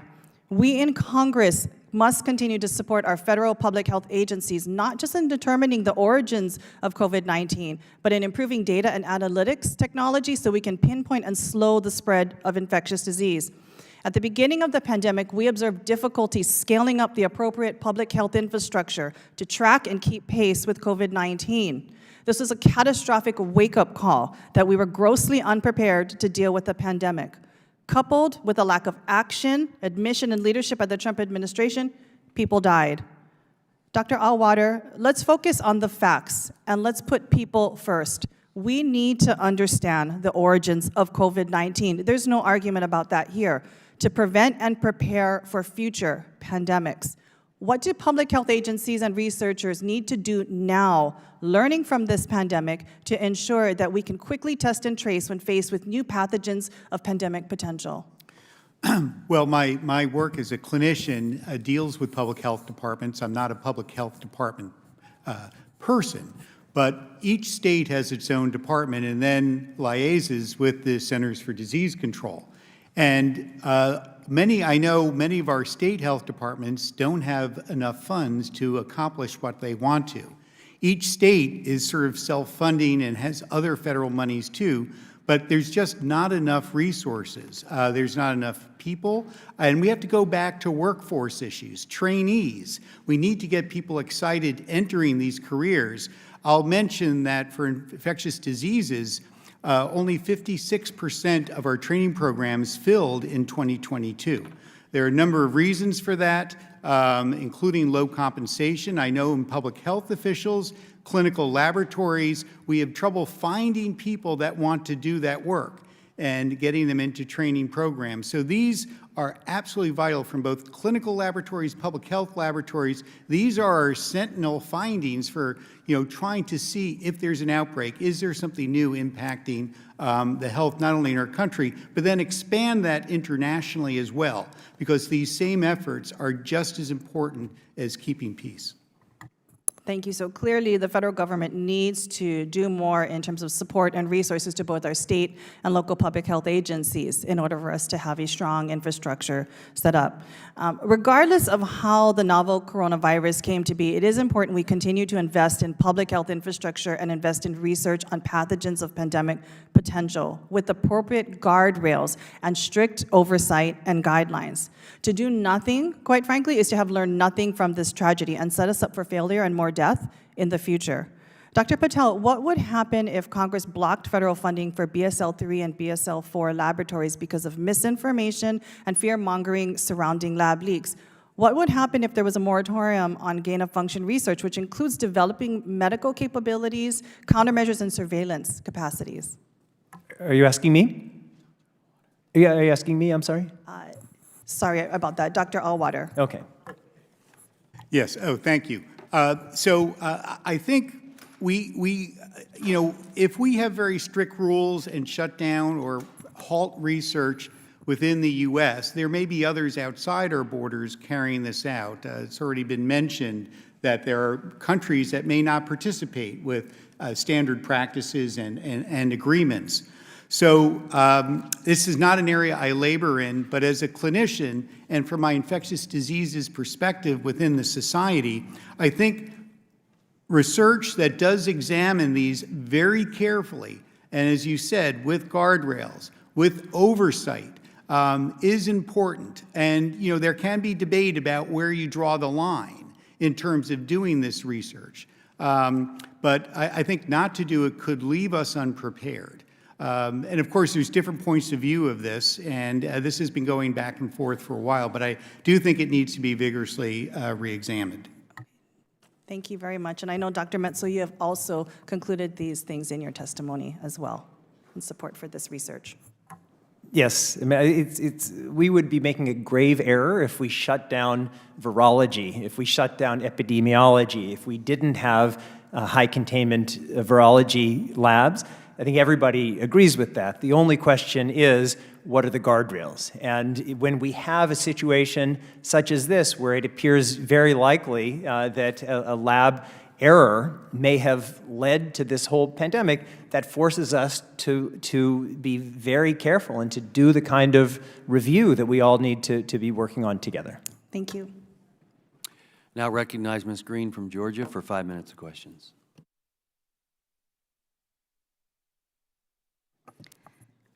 If we're going to look into the origins of COVID and fully understand where this virus came from, this virus that has murdered so many people all over the world, I think the most important thing we can do today is look at the timeline.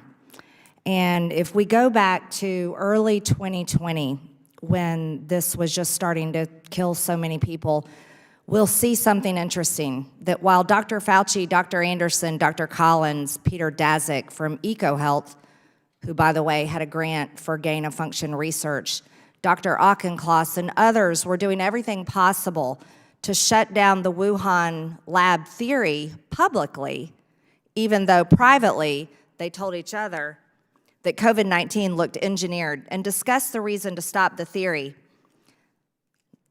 And if they were to, it's really interesting, they wanted to give reasons for not expressing this opinion to the public were that it would do great potential harm to science and international harmony, and do unnecessary harm to science in general and science in China in particular, even though their paychecks are funded by the American taxpayers.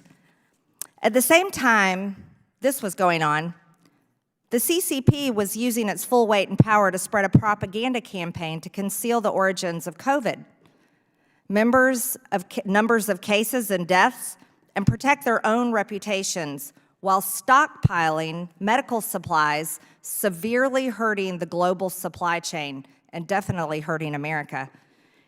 In the same way, the CCP silenced, censored, and imprisoned dissenters who tried to tell the truth, Dr. Fauci and his cohorts seemingly were running their own misinformation and ultimately censorship campaign. To, in quotes from Dr. Collins to Dr. Fauci, put down this very destructive conspiracy about the lab leak theory.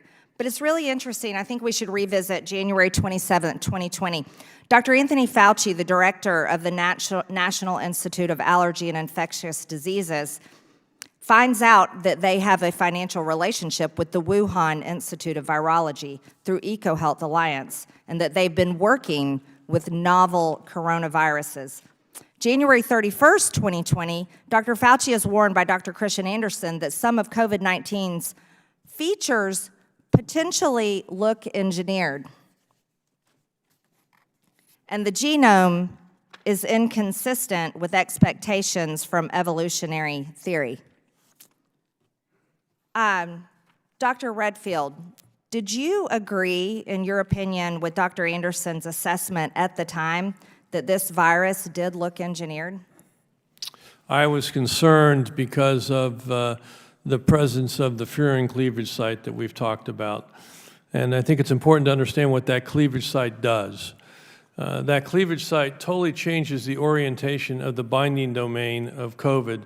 So it now, which could not see the ACE2 receptor, which is the human receptor, it totally changes the orientation now, so it has high affinity for a human receptor. So that furin cleavage site bothered me. It didn't seem that it belonged there. And then when you look at the sequences that it used, and it's beyond the committee, but I know many of you have looked into it, the sequences that they used in those 12 nucleotides for arginine were the arginine sequences, nucleotide triplet, that coded for the human arginine.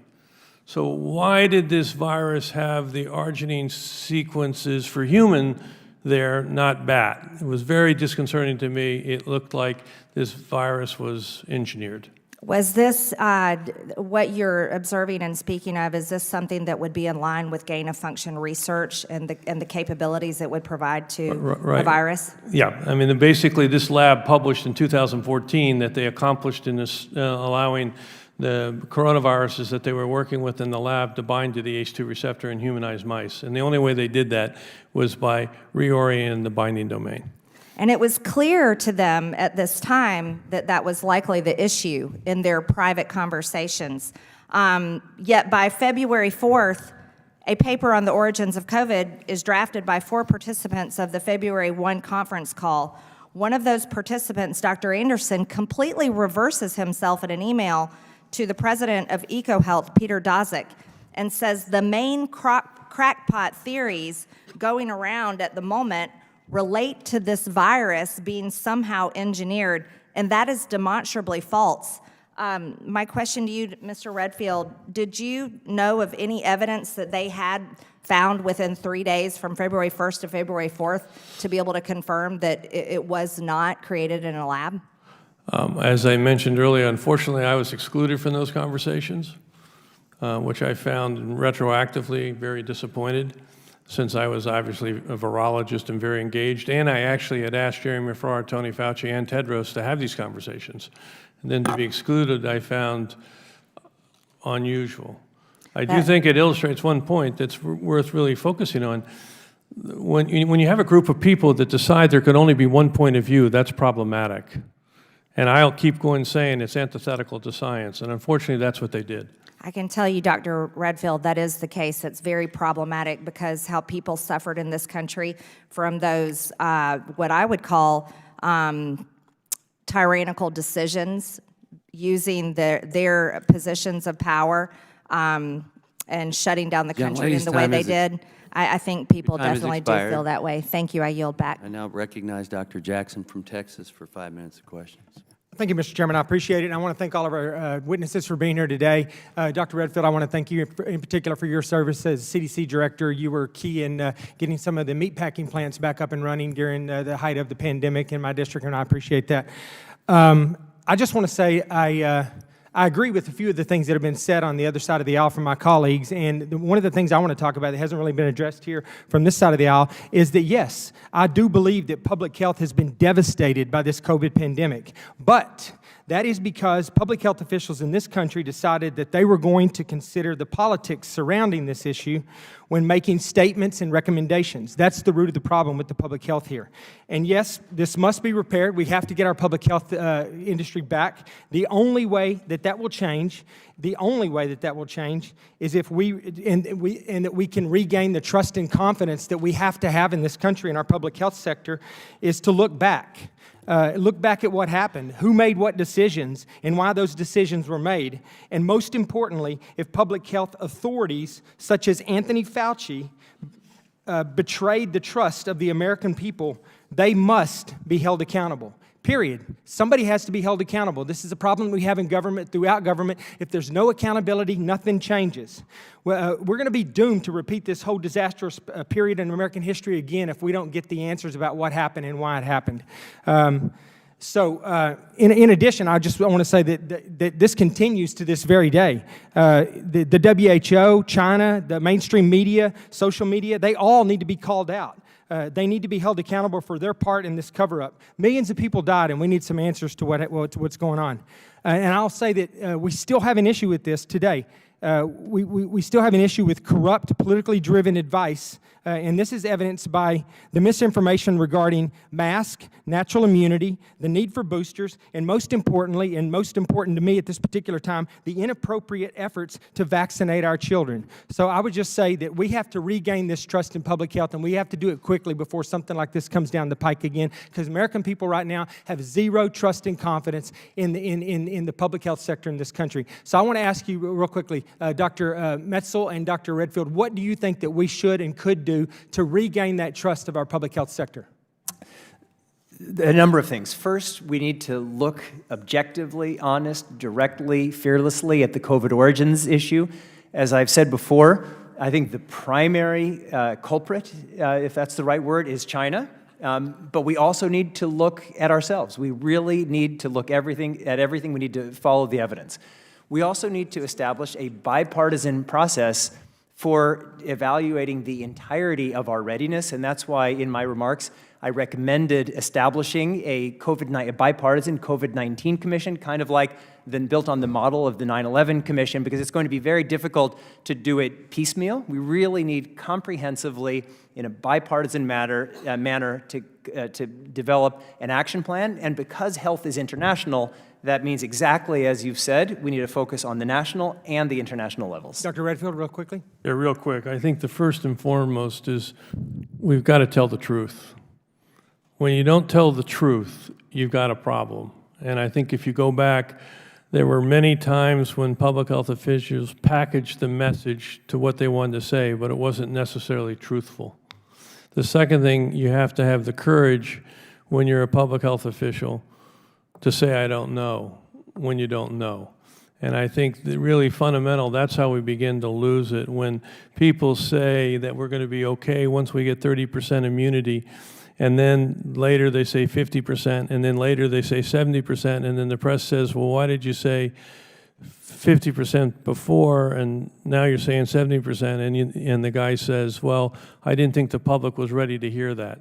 Thank you, You've sir. got to tell the truth. I want to get a little bit of time here. I want to say, how I said I did agree with some of the stuff that was being said on the opposite side of the aisle. One of the things I don't agree with, and I think that the way we have to fix this is we do have to get past the politics now. That it's over and it's done with. There's been a lot of damage done. We got to get past that. And I'm disturbed that the people on the left in this committee can't talk about this at all without bringing up Trump, racism, or conspiracy theorists. And I just want to clear the record on one particular thing. President Trump on May 29th, 2020, recognizing the failures of WHO, severed the U.S. relationship with WHO, citing the need for serious reforms. And despite no reforms taking place, on his first day in office, President Biden rejoined the WHO, which was and continues to be nothing more than a puppet of the Chinese government. I want to also say that on January 31st, 2020, President Trump came under intense criticism when he banned travel from China, an order then presidential candidate Biden called xenophobic, a move that even the highly respected Dr. Fauci on the other side of the aisle praised as saying that Trump's actions saved thousands and millions of lives. So thank you. With that, I yield back. I now recognize Mr. Jordan from Ohio for 5 minutes. Thank the chairman. Look forward, the Democrats tell us. Focus on the future. Might have started in a lab, might have happened in nature. But here's the question I keep coming up with. If it may have been a lab, may have been nature, we're supposed to look forward, then why did Dr. Fauci work so hard for just one of those theories? Why was it so important to push one over the other? Dr. Barrett said, oh, we should entertain all hypotheses. Dr. Fauci had his hypothesis, how this started. We should entertain all of them. But that's not what happened. That is definitely not what happened. 3 years ago, if you thought it came from a lab, if you raised that, you were called a nut job. You got censored on Twitter. You were blacklisted on Twitter. You were even called a crackpot by the very scientist who in late January sent emails to Dr. Fauci and said it came from a lab. They called you crackpot. Is that right, Dr. Redfield? I think the most upsetting thing to me was the Baltimore Sun calling me a racist because I said this came from a Wuhan lab. Dr. Redfield, you ran the CDC and you were on the coronavirus task force. Is that right? Correct. That was formed on January 29th, 2020. Is that right? Correct. 2 days later, Dr. Fauci gets an email from Dr. Anderson which says what? Virus looks engineered, virus not consistent with evolutionary theory. Is that accurate? That's my understanding. Next day, I know, did he share that email with you, by the way, Dr. Redfield? No. As a member of the task force, as the head of CDC, did he share that email with you? No. Okay, next day, February 1st, Dr. Gary sends Dr. Fauci another email. That email says, I don't know how this happens in nature, but it would be easy to do in a lab. Did he share that email with you, Dr. Redfield? No. You didn't see either one of those emails, even though you're head of CDC, even though you're on the coronavirus task force that had been formed just 3 days earlier. No. 3 days later, Dr. Anderson and Dr. Gary, who told us it came from a lab in emails to Dr. Fauci that Dr. Fauci wouldn't let Dr. Redfield see, 3 days later, they changed their position 180 degrees. The question is why? Mr. Wade, why would they change their position that fast when the only intervening event is a conference call with Dr. Fauci, the guy who wouldn't let Dr. Redfield see the very emails that they had sent him, Dr. Redfield, head of CDC on the coronavirus task force? Why would they change their position, Dr. Wade, or Mr. Wade? Well, this question does lie at the heart of the issue. What is pertinent, it seems to me, is there's no new scientific evidence that we can see that came available between these dates, the January 31st and Feb 4. Right, there's no new, I think go ahead. So you have to ask if there were other kinds of influence available. Now, it is true that Dr. Fauci and Dr. Farah in London were very powerful research officials, and between them they control. I read your testimony, I saw that. Yeah. So why don't you cut to the chase and tell them what you really think was the reason? I don't know what the reason was. I know what it was.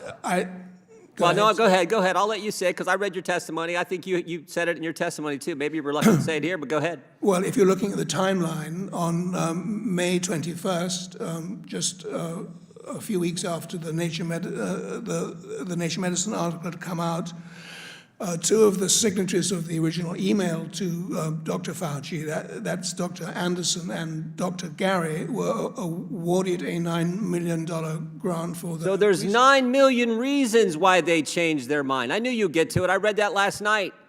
3 months after, so 3 days after they say it came from a lab, they changed their position, and the only intervening event's a conference call with Dr. Fauci and Dr. Collins. Again, a call that Mr. Redfield was not allowed to be on, the head of CDC and on the coronavirus task force. And then 3 months later, shazam, they get $9 million from Dr. Fauci. Well, isn't that something? Isn't that something? That's why we want to talk to these guys. That's why Chairman Winstrup wants to bring in Dr. Anderson and Dr. Gary and ask them a series of questions so we can get to the bottom of this, so we can move forward and deal with this. Now, here's the key question. Look, I'm just a common sense guy from Ohio. I majored in wrestling in college, but I got a degree in economics. You're supposed to get a degree when you go to college. I got one in economics. And one of the things they tell you about is a thing called opportunity cost. So when you're spending your time making sure that the country believes only one of these theories, you could have been doing what Dr. Redfield was doing in our government, trying to figure out how we deal with this virus and what was what was Dr. Fauci doing? He was trying to cover his backside, and everybody knows it. And that's the part that ticks us off, because this is the highest paid guy in our government getting all kinds of money to tell us things that were not accurate. Because we now know U.S. tax dollars went to a lab in China, a lab that was not up to code, a lab that was doing gain-of-function research, and that's where this thing most definitely came from. And Dr. Fauci had to prove, no, he can't have that news getting out. And that's why he did what he did, to the exclusion of a brilliant guy running our CDC, kept him out of the loop. Keeping him out of the loop probably potentially could have harmed America. That's the thing that ticks us all off. And that's why, Mr. Chairman, this hearing is so darn important, and we get to the bottom of really what happened. I yield back. Thank you. At this point, I'm going to make a closing statement before you will follow me, and then I will yield to you for a closing statement.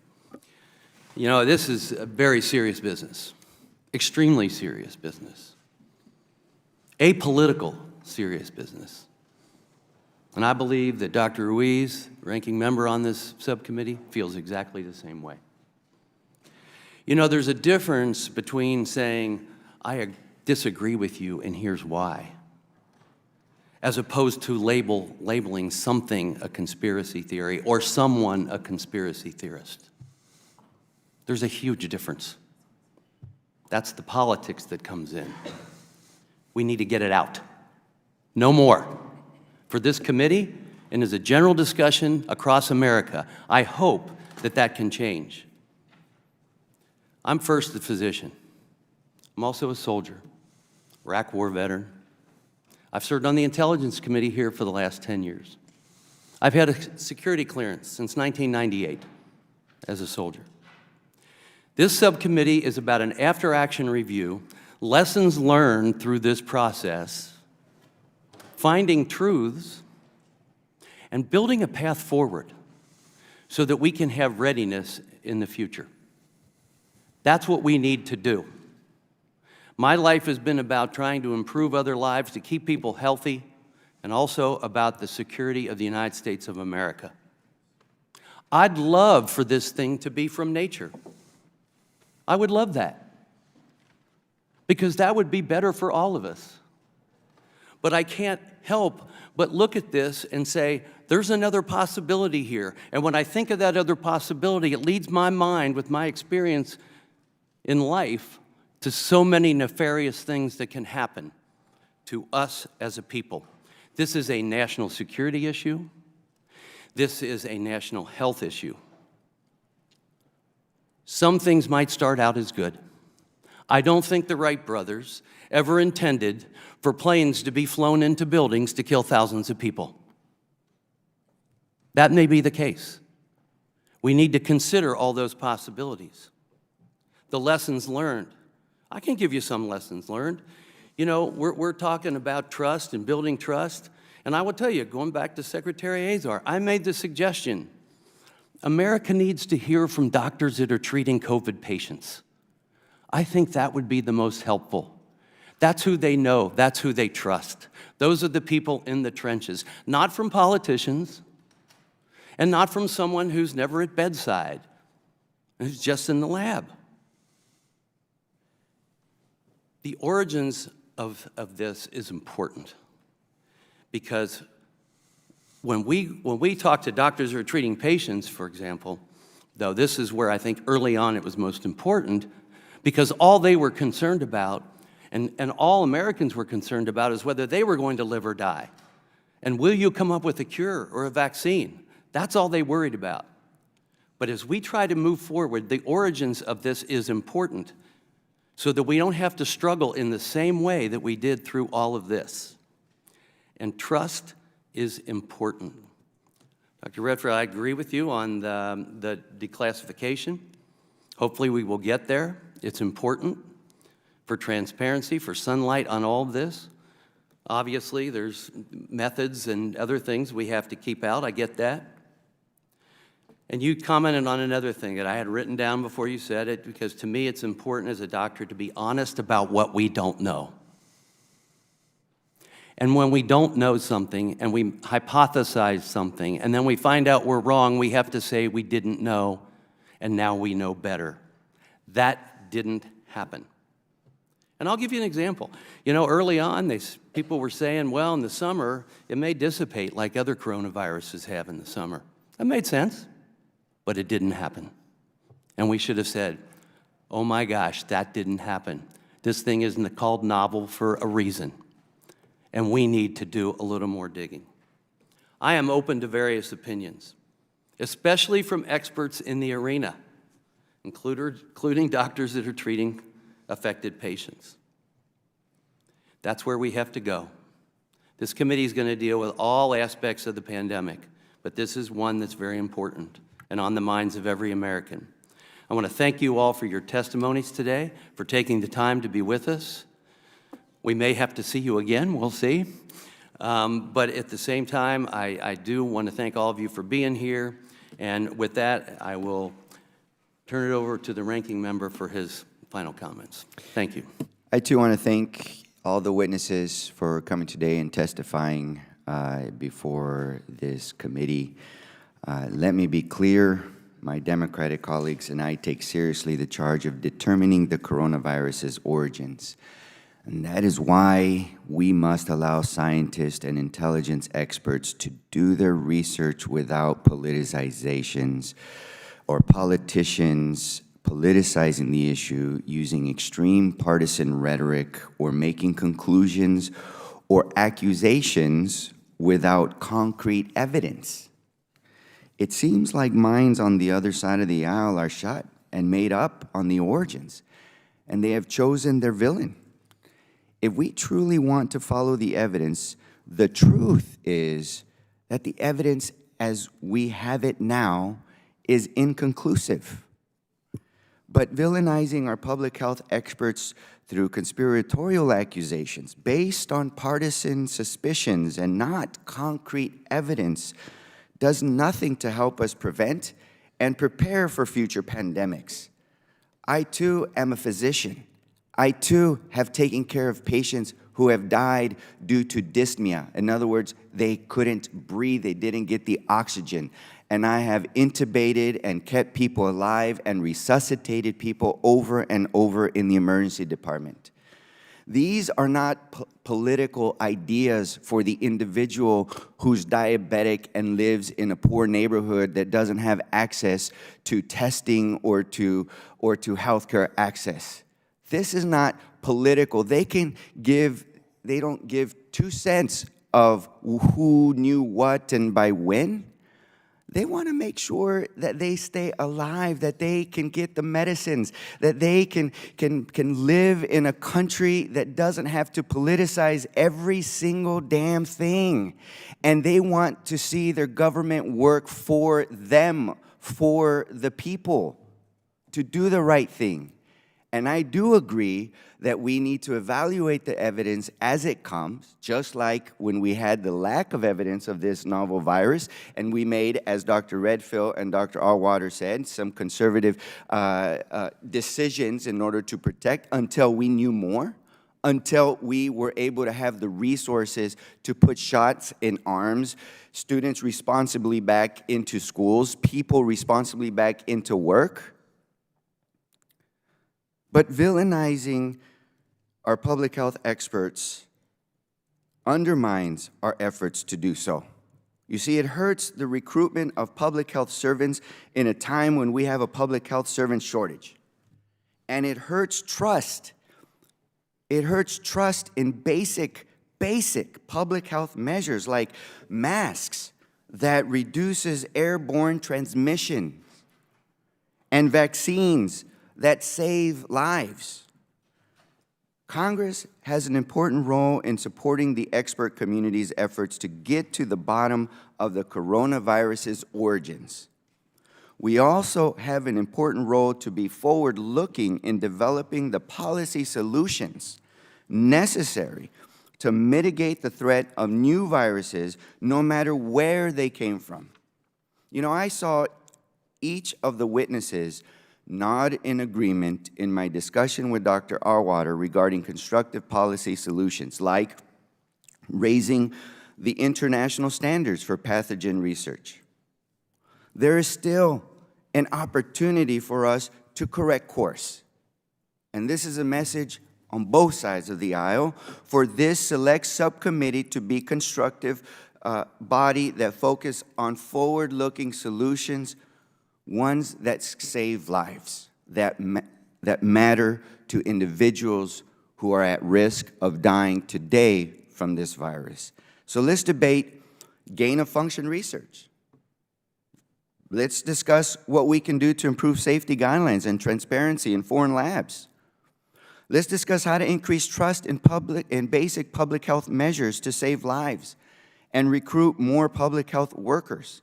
Let's put people above politics.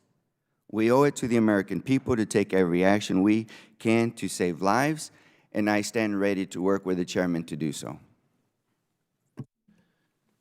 Thank you, Dr. Ruiz. In closing, I'd like to thank our panelists once again for their important and insightful testimony today. With that, and without objection, all members will have 5 legislative days within which to submit materials and to submit additional written questions for the witnesses, which will be forwarded to the witnesses for their response. If there is no further business, without objection, the Select Subcommittee stands adjourned. Thank you.